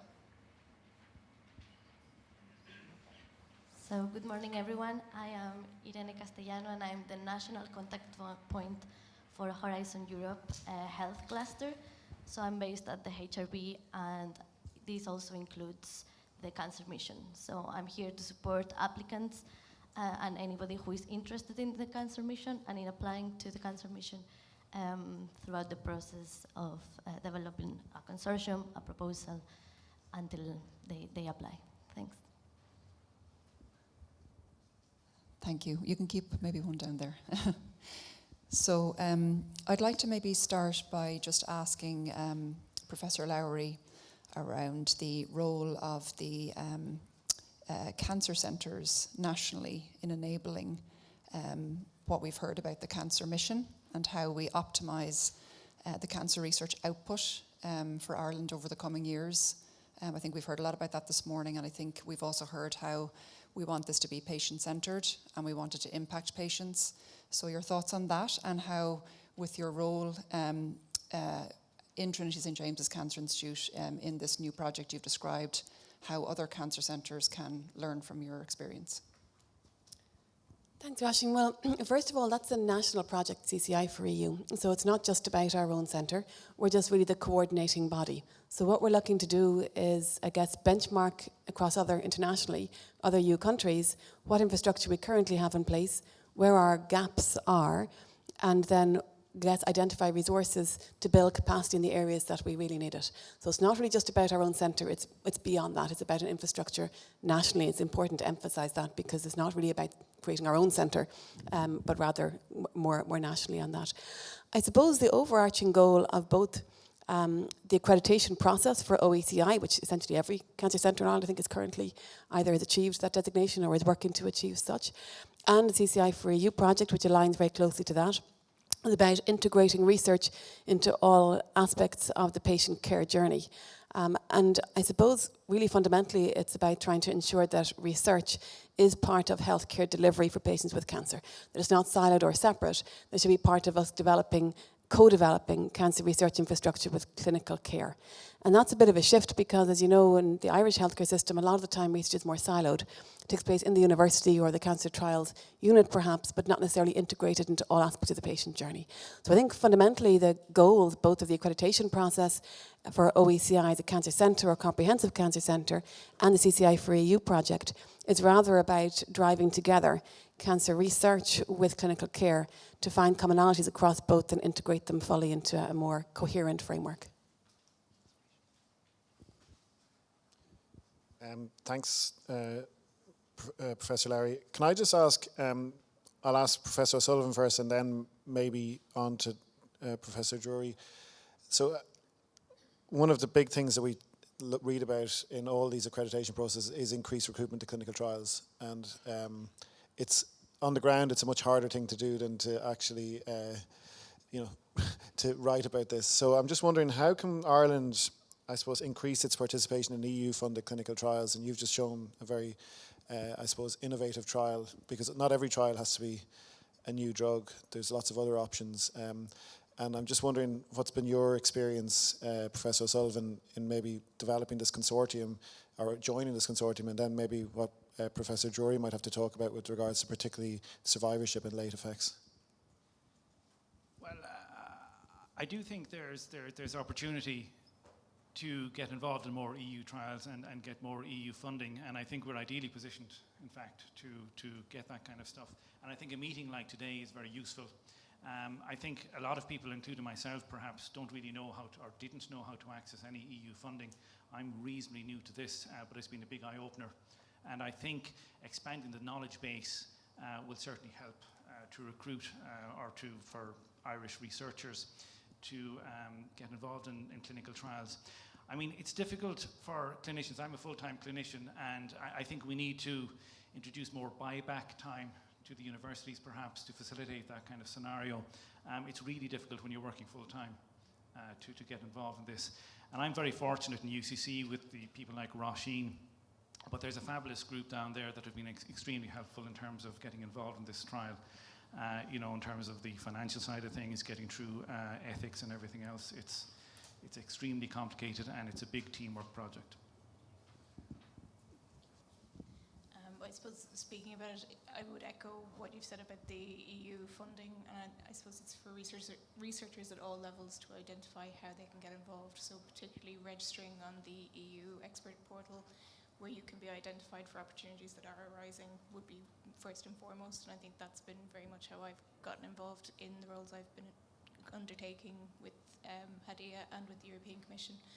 I think from a multidisciplinary perspective, I speak from a nursing perspective mostly, we don't have clinical academic roles, and if you're talking about doing multidisciplinary trials where you see allied health nursing and other professions leading out on these, it's about trying to establish those roles and identify how we can better achieve collaboration between those groups as well. We need to talk about it more than just in treatment, it's about those late effects and supporting people beyond cancer as well. Thanks. Can I just asking Dr. Castellano, from a national contact perspective, are there specific, I suppose, resources that people can access? So if they're in the position like Professor O'Sullivan was? Yeah, definitely. So we have a team of people in the HRB and Enterprise Ireland. We work together to support applicants for Horizon Europe. So we also work with all the research offices at universities, and we support industry as well. So some tips that maybe I could give, just try to stay up to date. Contact us if you need any help from understanding what Horizon Europe is, all the way to I have an idea and a proposal and I'm going to write it. So we could help in any step of the way. There's some essential reading maybe about the cancer mission, such as the EU Beating Cancer Plan and the implementation of the cancer mission. So those would be very good starting points, and also leverage your networks. So we can help you getting in touch with people in Europe that are leading or that are working towards some of these projects, but really leverage the networks that you have, come to events like this one, talk with people who have already been funded under these projects. And the Cancer Mission specifically have some flagships projects. We've been hearing from some of them today, and they might be also coming up in the future. So yeah, keep us up to date as possible and contact us if you need any help. Thanks. Thanks so much. I might pose a question to Professor Gallagher. Oh, we have a question from the audience.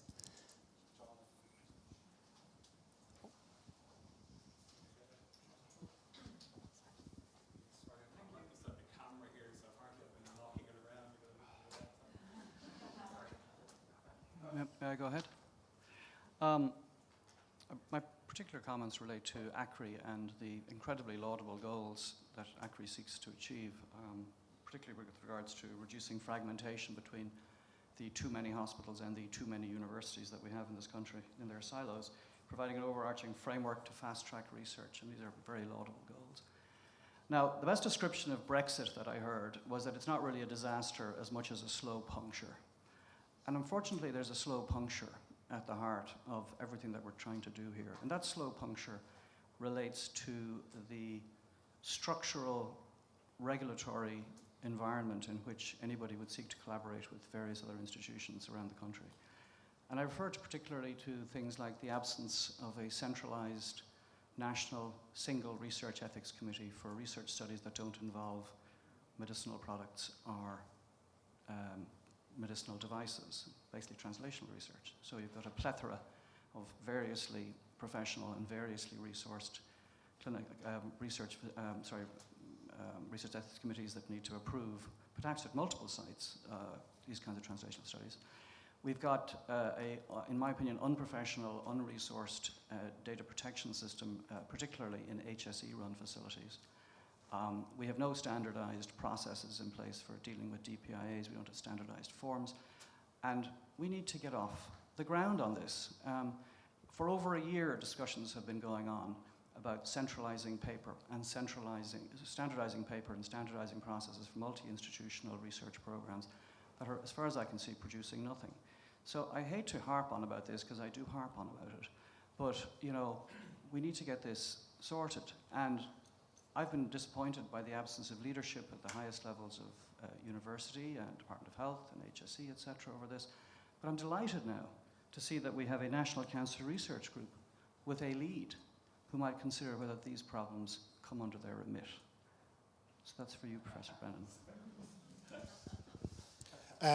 Well, I share your frustration, and it's not just translational studies. I can tell you opening clinical trials is just as difficult despite a National Research Ethics Committee, because the post-ethics negotiations that go on, and Gynaecological, Roshi and myself, Maeve, would tell you that it takes months and months sometimes to open a trial after a ethics approval has been given because of this. This is an issue not just around, I suppose, the HSE hospitals. I can tell you voluntary hospitals are also very difficult, and even coming down to a very basic thing, compassionate access to medications is completely, there's a postcode lottery. In some hospitals you can get compassionate access to medications that you can't get to others.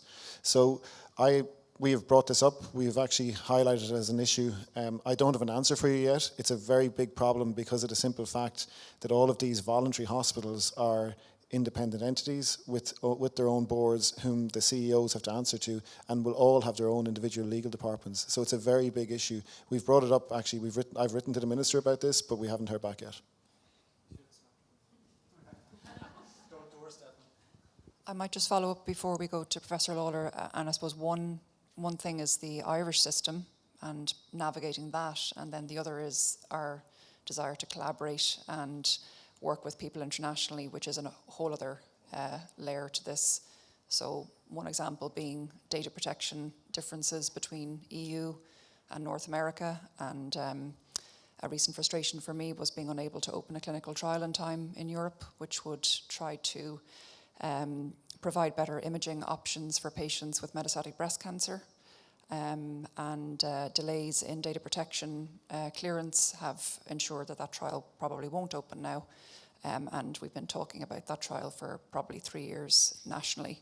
So these are real problems that impact patients and prevent them getting the best care that they need. So lots of work to do there. So Professor Lawler. Thanks very much. Both Donal and Maeve touched on the fact that we're at a crucial inflection point in relation to research being an integral part of cancer care. I'll talk about it this afternoon and show conclusively that people are treated in research-active hospitals have better outcomes than those who are not.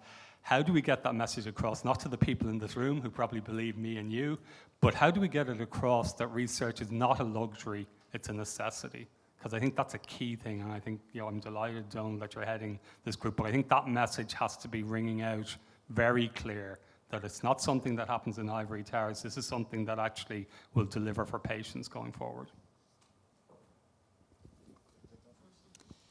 Well, I suppose it's in the National Cancer Strategy.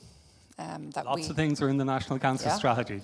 So I think those responsible for the National Cancer Strategy need to keep doing their good work in trying to implement the fact that we have a new national research group. Is promising, and Donal has tried to outline the goals of that group.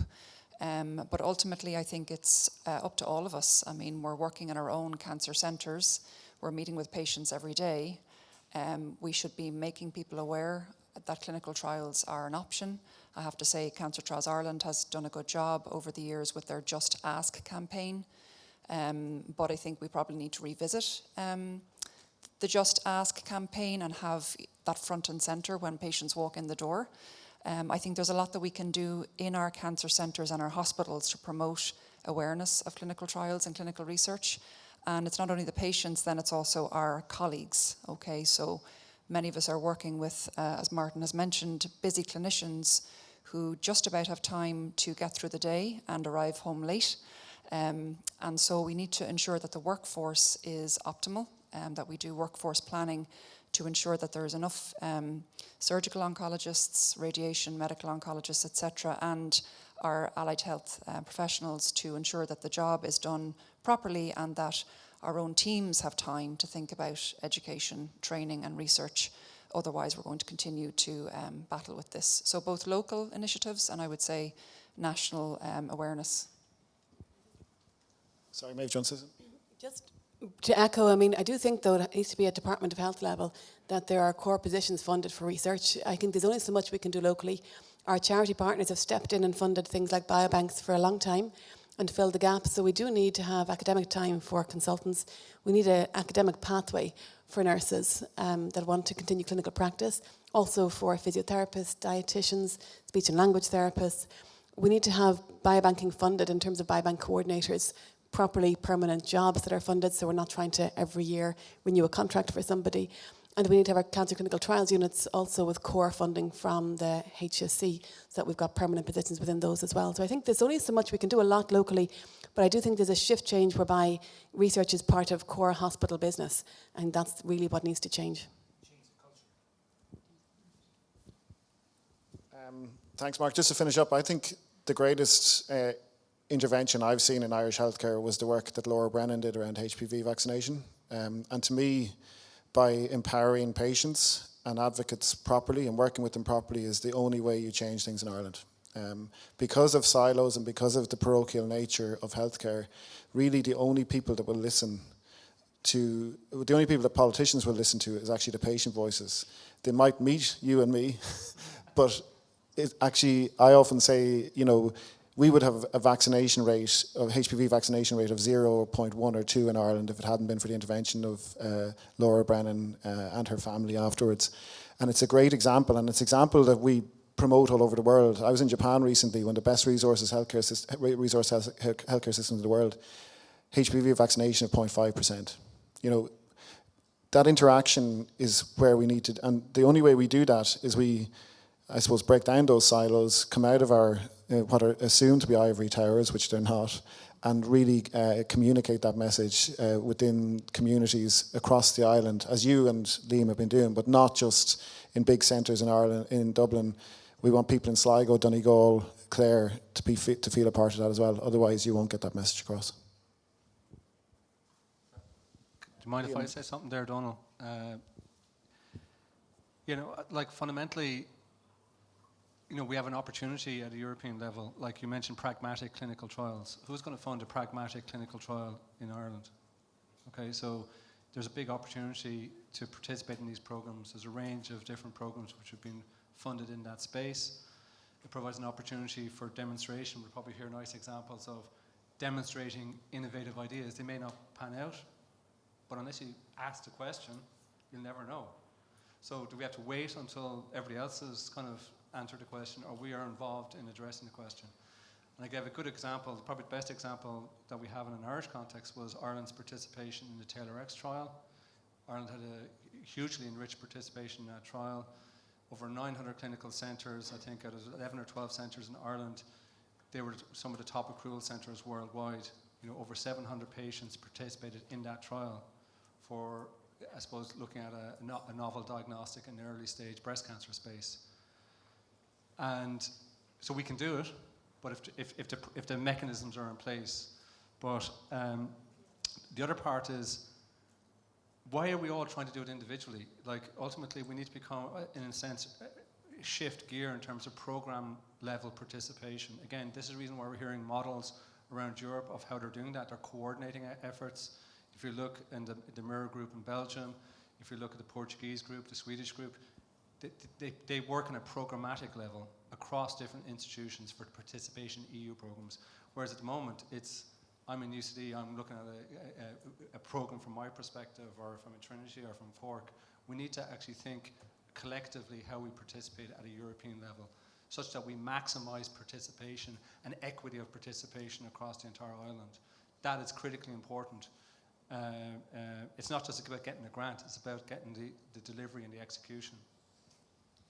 I might just follow on from that, Liam, thank you. I suppose if we consider the North American model, which many of us have trained in, there are NCI designated and funded cancer centres all over North America that have to apply for renewal of funding every few years. You know, so this is core research funding, which is further to Maeve's point around the fact that we're all trying to do this by ourselves to drive local initiatives. And I suppose the OECI European accreditation, which many of our centres have either achieved or are moving towards is akin to the NCI designation. It is a system that ensures a linkage between the hospital system and the universities, which is what the academic centres in North America and elsewhere are. So I suppose we're in our infancy in this regard. We have 2 EU accredited centres nationally in Ireland and others to follow. And I think that that is where the patients are being treated. That is where the clinical trials are happening. And, you know, as that network develops, each of those centres will be developing a research strategy and a clinical strategy. And I suppose those strategies need to look to where the funding is available, including the EU mission, and then network as we're discussing. But ultimately, I think if we wish to impact patient care, the cancer centres nationally, which are supported by the NCCP, need to be front and centre in the planning. Otherwise, again, we'll continue to have silos between the researchers who may be external to the clinics and those who are within the clinics. So we have a lot of work to do, but there is a lot of progress. And we're very grateful for the support of the HRB, who are funding the HRB cancer trials networks and the clinical research facilities. But they are funding some pretty basic research infrastructure, and then on top of that we need to identify funding for these trials to actually not only participate in European and other trials, such as the one that Martin has outlined, but also to drive our own trials, because we're all clever people and we have a lot of resources. And so Irish clinicians and researchers want to be driving their own projects, homegrown, investigator-led studies, and this again is in its infancy in Ireland. Donal and I have had the pleasure of having Irish Cancer Society funding for a survivorship intervention clinical trial. And this has been a sea change. It's a sea change locally where patients have benefited, staff have benefited from participating. But again, we need more of this across that spectrum of the cancer mission objectives, you know, all the way from the understanding of cancer to the quality of life. So we hope that Donal and others can assist. Any more questions from the audience? There's a question down the back there.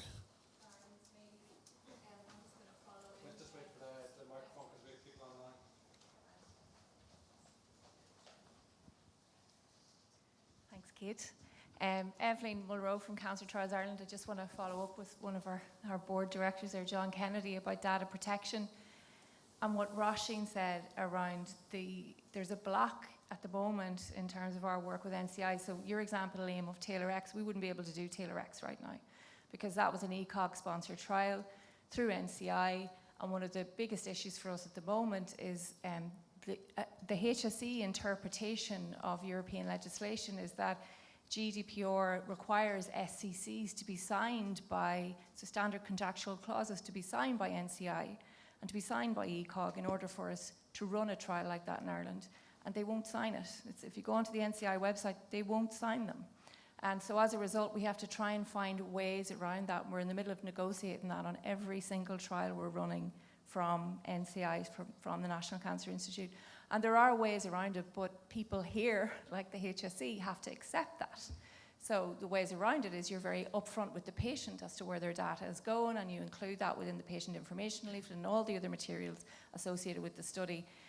But we all have to work together on that. And we're in the middle of that, and we're very lucky with people like Rachel in the HSE legal office. But it's led to one of the examples Roisin gave was a study that's taken us 3 years, you know, and this is one of many issues that has delayed us. So we can do it. We've got the people, Liam, we have the clinicians, we have the infrastructure, we have the expertise in Ireland, but there are these bureaucratic things that are getting in our way to get trials open, and I'm afraid the interpretation of GDPR, this isn't just an Irish issue, this is a European issue.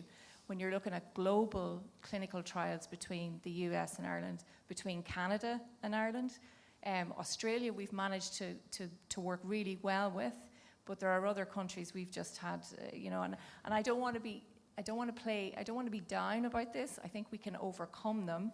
But we need everyone in this country to understand what we have to do that. And that would be my comment. Thanks, Evelyn. Mark, you've one more comment?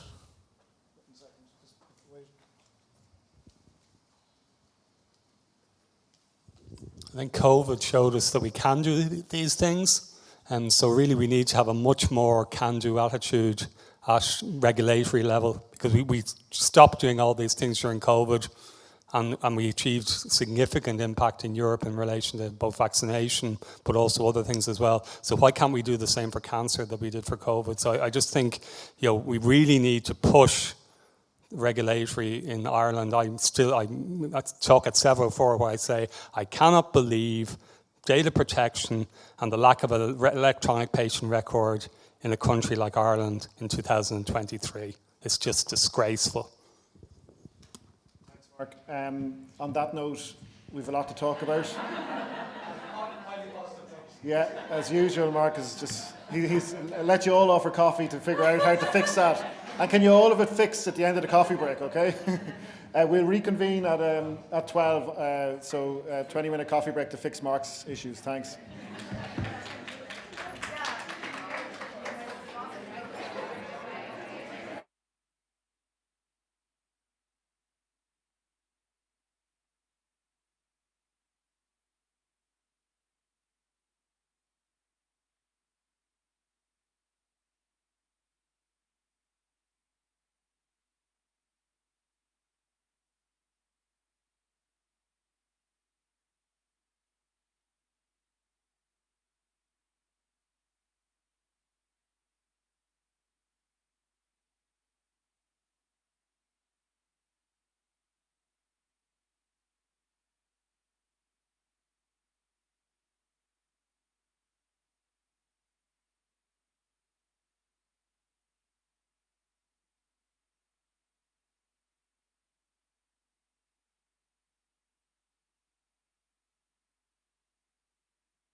Yeah, we try and sit down, please.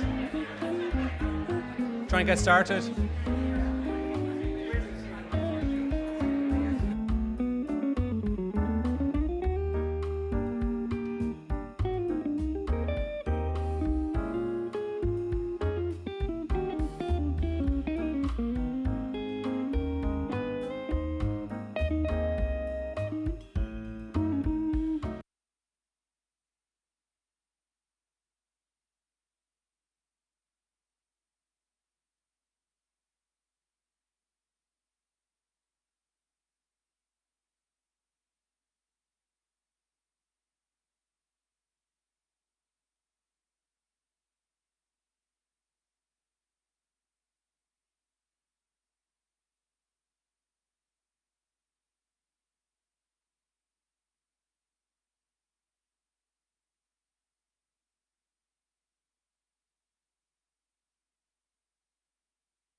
Morning, everyone. Morning, everyone. My name is Herbert Power. I'm the CEO of the Irish Cancer Society, and I'm delighted to be here with my co-chair today, Professor Michael Curran, Chair of Surgery at the University of Galway, to chair the next session. This session is focused on how we can all benefit from the EU Beating Cancer Plan. And I'm going to define that as we, but being the medical community and research community in this room, but I think particularly patients. What difference will it actually make for patients on the ground, for their survival, for their outcomes, for their quality of life? We have two speakers. First, who will provide a brief overview of their experience participating in the EU for Health programmes, which is a major initiative to support, as we've heard, the EU Beating Cancer Plan.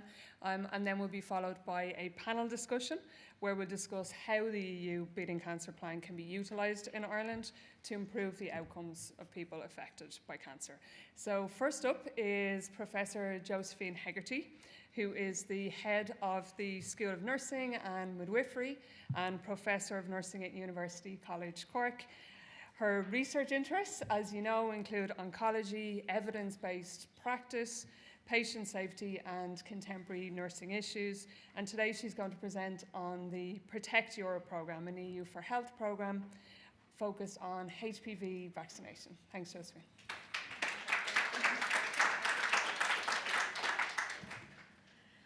Thank you, Avril, and thank you for the invitation to be here today. I'm going to speak a little bit about Protect Europe and just sneak in a little bit about cost action, if I may, at the end. I'm part of a Protect Europe consortium looking at the whole area of HPV vaccination. And this particular consortium is led by the European Cancer Organisation. So it's really led by that patient voice. And from an Irish perspective, it involves Professor Jonathan Brennan in UCD and myself in UCC. There are 33 organisations, and these organisations really represent the adolescent voice and young adult voice in the whole area of HPV vaccination and healthcare practitioner organisations. So across Europe, and that's really, really important. That network that we speak about and we've spoken about this morning quite extensively is really important if you're looking at a European project. So what are we trying to do within Protect Europe? It's an EU for Health project that promotes gender-neutral vaccination programmes in EU member states. And that is to protect young people against all cancers caused by the human papillomavirus. And these, for example, include cervical, anal, penile, vaginal, vulval, and head and neck cancers. It's estimated that globally 5% of cancers are linked to HPV, and in Europe 2.5%. That's conservative from my perspective. And there's a particular issue in Eastern European countries where there's a significantly higher mortality rate associated with HPV-linked cancers. So we know that in a European context and globally that vaccine hesitation and frequent misinformation leads to low uptake of vaccines. So we need to challenge those particular issues. And a recent umbrella review completed by the European Cancer Organisation found there's no magic bullet for this problem. It's really multifaceted and looking at involving all stakeholders across countries to look at common areas, but also country and group-specific interventions that are required to address this issue.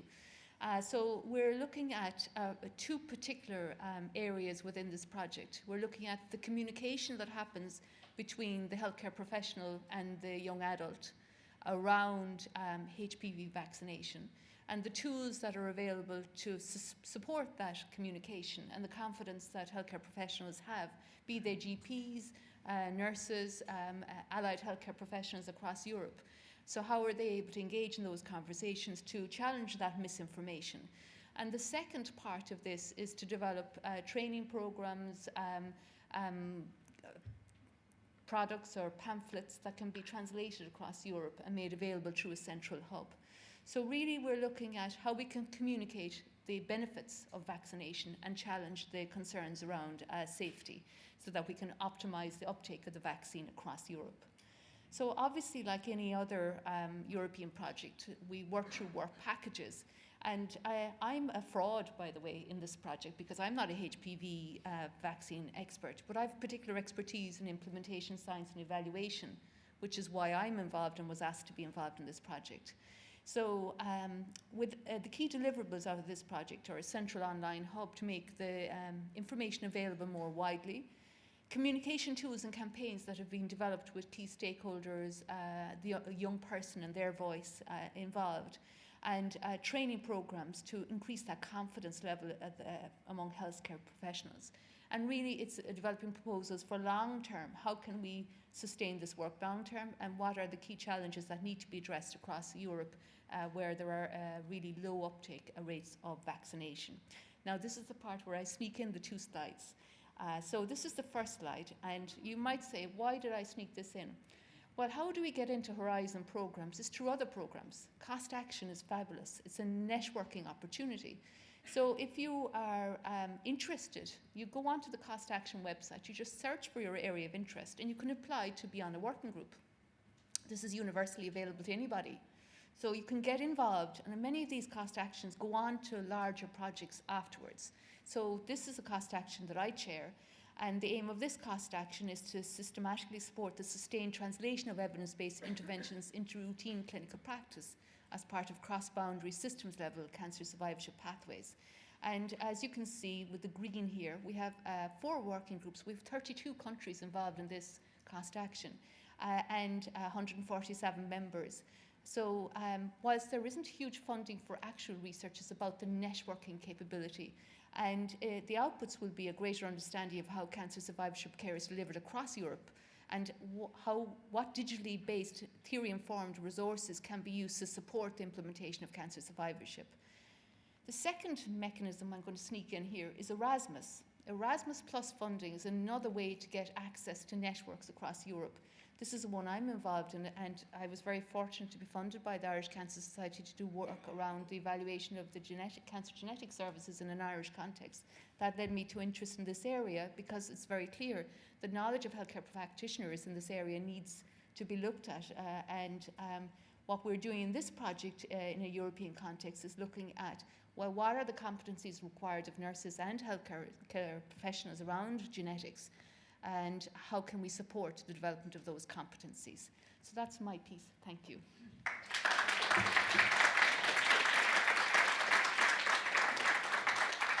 Thank you, Josephine. It's now my pleasure to introduce Gynaecological Naidu, who's Professor of Medical Oncology in Beaumont RCSI, is a star in the world of immuno-oncology and immunotherapy-related toxicity, and one of the leaders of the Irish Lung Cancer Programme. Over to you, Gynaecological. Thanks, Professor Karen. I found my way into a breast cancer conference 12 years ago. I met Dr. Karen, and then I became a lung cancer researcher, so there you go. What can I tell you about lung cancer? So lung cancer is the unlikely poster child for progress in oncologic care. And it's not a cancer that we hear a lot about, but actually it's the most common cancer of men and women worldwide and in Ireland that leads to cancer-related deaths. But we've seen a massive improvement, not just in our treatment, but also how we think about lung cancer in general. So first of all, I'll show you the first pie chart. For many years, we just thought about lung cancer in 3 different subtypes, how it looked under the microscope. Now with the use of next-generation sequencing, there are over 15 genomic subsets of lung cancer, and if we funnel the patient to the right targeted therapy, their survival can go from 1 year to nearly 5.5 years. Patients who have a different kind of lung cancer, those who may have smoked in their lives, they classically don't respond to these targeted therapies, but they may respond to immunotherapy. And again, we have seen a dramatic change with these patients getting immunotherapy, sometimes instead of chemotherapy, and their survival nearly doubling. We've also seen advances in diagnostic testing. So we now can do genotyping of the cancer to funnel a patient to a targeted therapy based on blood-based testing. And this allows patients to get to their treatment maybe a week or 2 earlier, which actually in the case of lung cancer can mean the difference between life and death.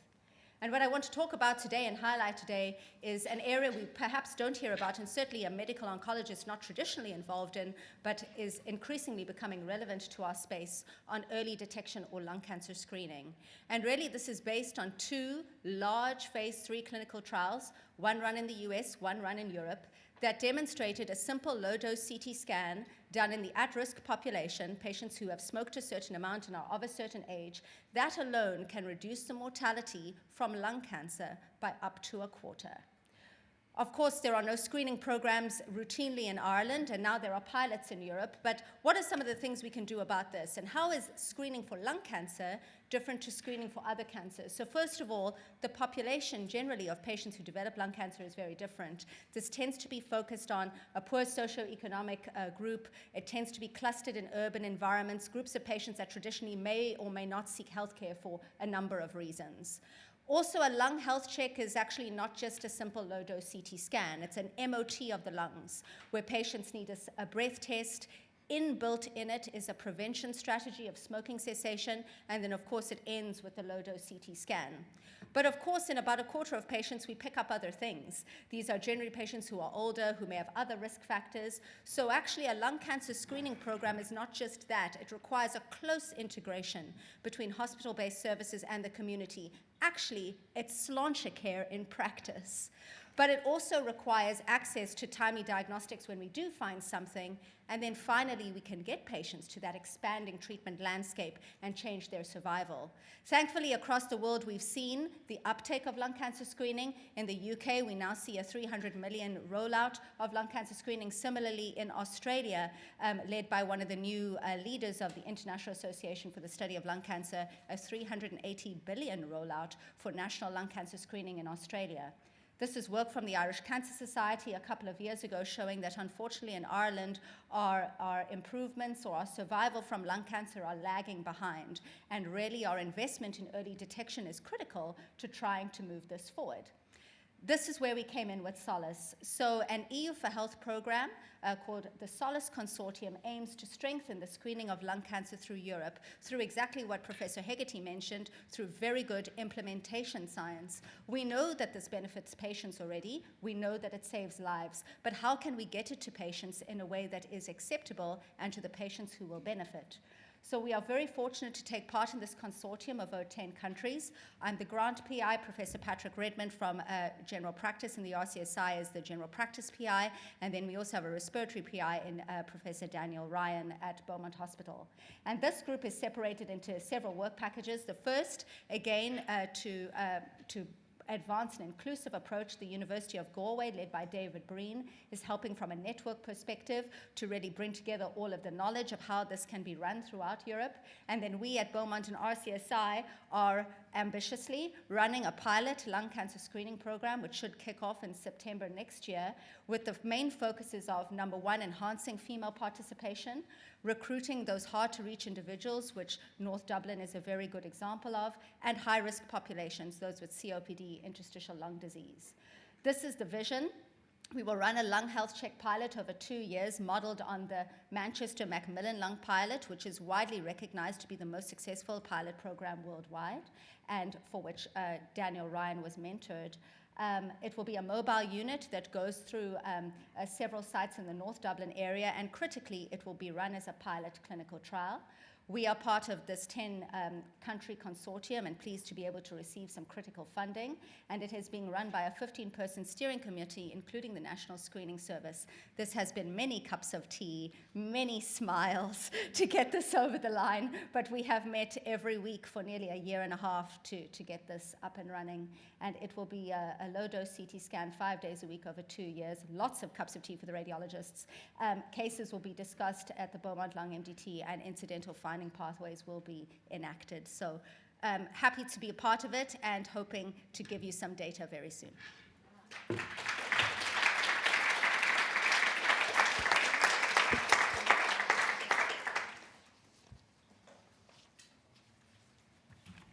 Thanks very much, Darushka and Josephine, for those excellent presentations. If you could join us now for the panel discussion, please. We're also going to be joined by Dr. Amanda Daly, David Galvin, Darushka, Charlene Dean, Professor Niall O'Higgins, and Helen Simon. Thank you.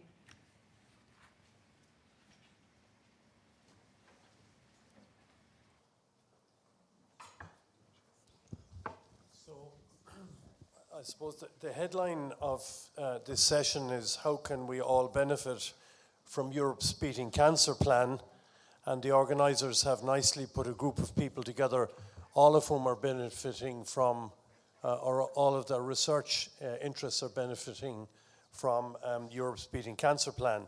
So I guess in the order now, we'll maybe ask Dr. Amanda Daly first to say hello and tell us how you're benefiting from Europe's Beating Cancer plan. Is this working? Yeah. Well, I suppose I'll just give you a first introduction about the EU for Health programme, if you don't mind, just because I think a lot of people in the room might not know what it is. And we've just touched on 2 of the projects funded through the programme. So it is the 4th public health programme of the Commission. And you may not have heard of it before, because compared with its predecessors, this is much more ambitious, and with that comes a budget of €5.3 billion. So as with other funding programmes, the Horizon, the Mission, it's all about implementing European policies and practices, and Europe's Beating Cancer plan is a really important policy, and which is to be delivered through EU for Health. So of the €4 billion assigned to the Europe's Beating Cancer plan, 1.25 billion, so more than a quarter, will actually be funded through the EU for Health programme. And so I suppose just to flag that it's actually not really a programme to fund research, but it's more about the uptake of research results, identifying best practices, really rolling these out, looking for networks, just different platforms, bringing lots of people together to discuss problems across Europe at a national level, and just really driving an impetus to deliver on the Europe's Beating Cancer plan. And it really delivers on most of the flagships that have been discussed today. And I think the cancer screening is one of these. The comprehensive cancer centres is another. There is going to be a joint action on this. There's a huge amount of money coming through this programme, which will actually lead to quite significant change. So I'll just, I don't know if you want me to just then lead on to how I think we can, utilise this. Actually, Ireland has been really active and successful in EU for Health programmes. So there's different types of calls, so different types of funding mechanisms, and the ones that we've discussed today are open calls, they're competitive calls, and so that a lot of the researchers and various stakeholders, NGOs, etc., have been really active in coming together to apply for funding under EU for Health, but then a significant portion of the funding is directed at member state authorities. So I work very closely with the Department of Health, and I've got colleagues here today, and about looking at, so that it's all about direct funds going to member state authorities, then so that all of these all the European partners come together and discuss how they move things forward. So there's a huge amount of knowledge sharing, identification of best practice and rolling these out across different member states, that can be accomplished. And I mean, there is ring-fenced funding, which isn't the case for every area. So I think, you know, that is to be acknowledged, and to make sure that we don't miss a trick here, that we do actually apply for it. And so I'm here today to, if there is anyone looking to apply for the EU for Health programme, there are a couple of calls out which are closing in October. But yeah, anyway, that's my spiel. Thanks.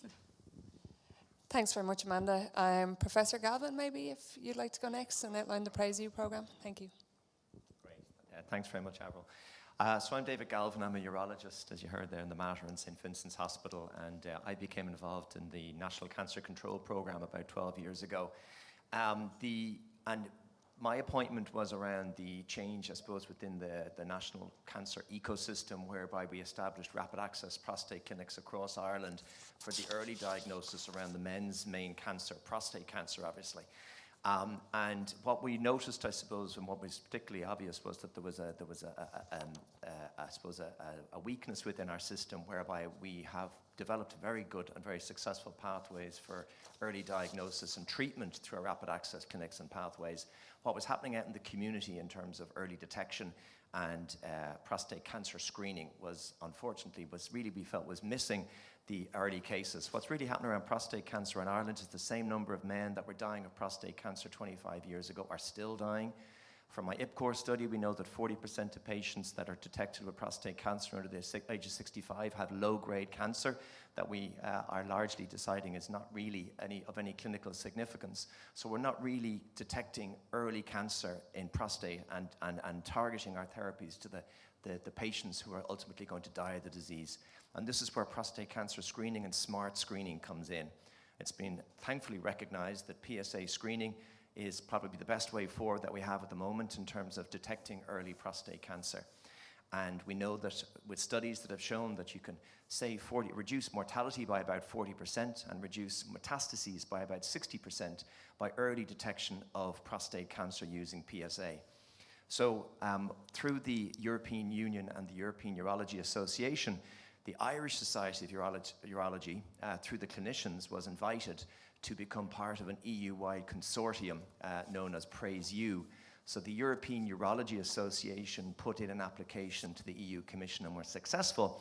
And thankfully, Ireland is positioned in Work Package 4 as one of four pilot screening projects around Europe. And we've been invited to establish a prostate cancer screening pilot here in Ireland. So very similar to Professor Naidu's lung screening, and I think there's a gastric screening program as well.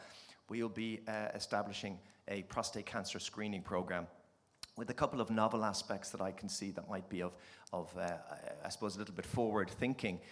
Rather than trying to put forward a system whereby we just continue to do the same thing we've been doing, we're going to invite a population-based screening approach, and we're going to invite men to do a home PSA test, so akin to bowel screen or even cervical screen, the way things are going, engaging patients to do a home PSA test where they do a blood stick, and with 7 drops of blood that they send back to us, we can establish the patient's risk. They're essentially risk stratify all our men as to their subsequent risk of developing prostate cancer, and the results of which will be sent back to them in their iPhone through an app.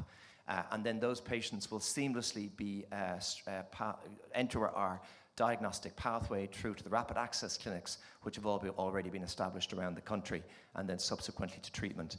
So, and we're also combining with Movember, who will help us on the social media side of things, making sure that we get a high response rate, or as high a response rate as possible from this hard to reach group of men in their sort of late 40s and early 50s. Thank you. Many thanks, David. And now we'll move on to Helen Simon, who has a hugely important role in coordinating all this through the Department of Health. Yeah, so I work in the Department of Health in the Cancer Policy Unit, and one of the projects I'm working on is CRANE, which is a joint action under EU for Health. And you know how this benefits Ireland really is it gives us an opportunity to be at the table with other countries, talking to them about their experiences, also giving our experience, our situation, and while we're talking about how we'll roll out an EU network of comprehensive cancer centres and importantly comprehensive cancer care. So the real benefit to Ireland in taking part in this is that we are getting all of that fantastic knowledge and information from people working in other European countries, which are, at a different stage of their journey, perhaps, in terms of implementing comprehensive cancer centres. And so there's a lot that we can take back from that, but also, recognising that not every country in Europe does have a comprehensive cancer centre, and it's giving us an opportunity to look at what the standards around something like that would be, how it can really benefit all of Europe, not just Ireland. So we're represented there, and I do think it is a fantastic piece of work. It obviously has a lot of links with other actions that are happening around Europe, but it is very central to the Europe's Beating Cancer Plan as part of one of the flagships there. Thanks very much, Helen. Next up, we have Professor Niall O'Higgins from UCD and co-chair of Interact Europe. Thank you very much. I have a short presentation, so with your permission, I might go to the podium.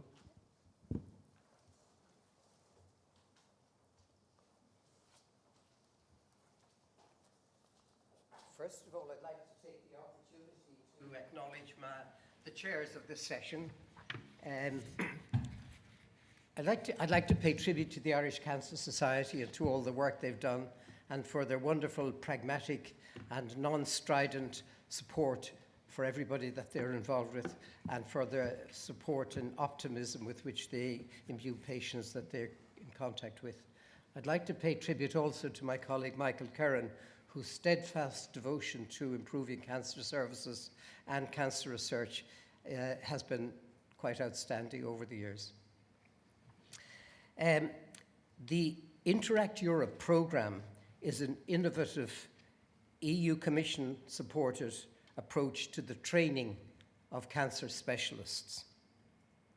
Abundant evidence exists that the quality of care for cancer patients improves when many specialists are involved in planning and arranging treatment, not in sequence, but together. Multidisciplinary and multi-professional meetings are of proven value. They increase accuracy, minimize error, and improve communications and decision-making among colleagues and with patients.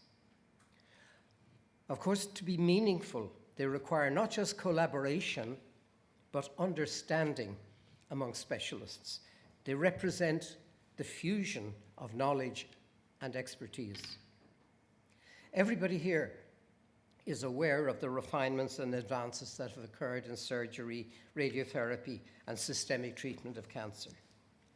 As the sequencing of modalities of treatment changes, it becomes more important than ever that each of the main therapeutic specialists understands the value and also the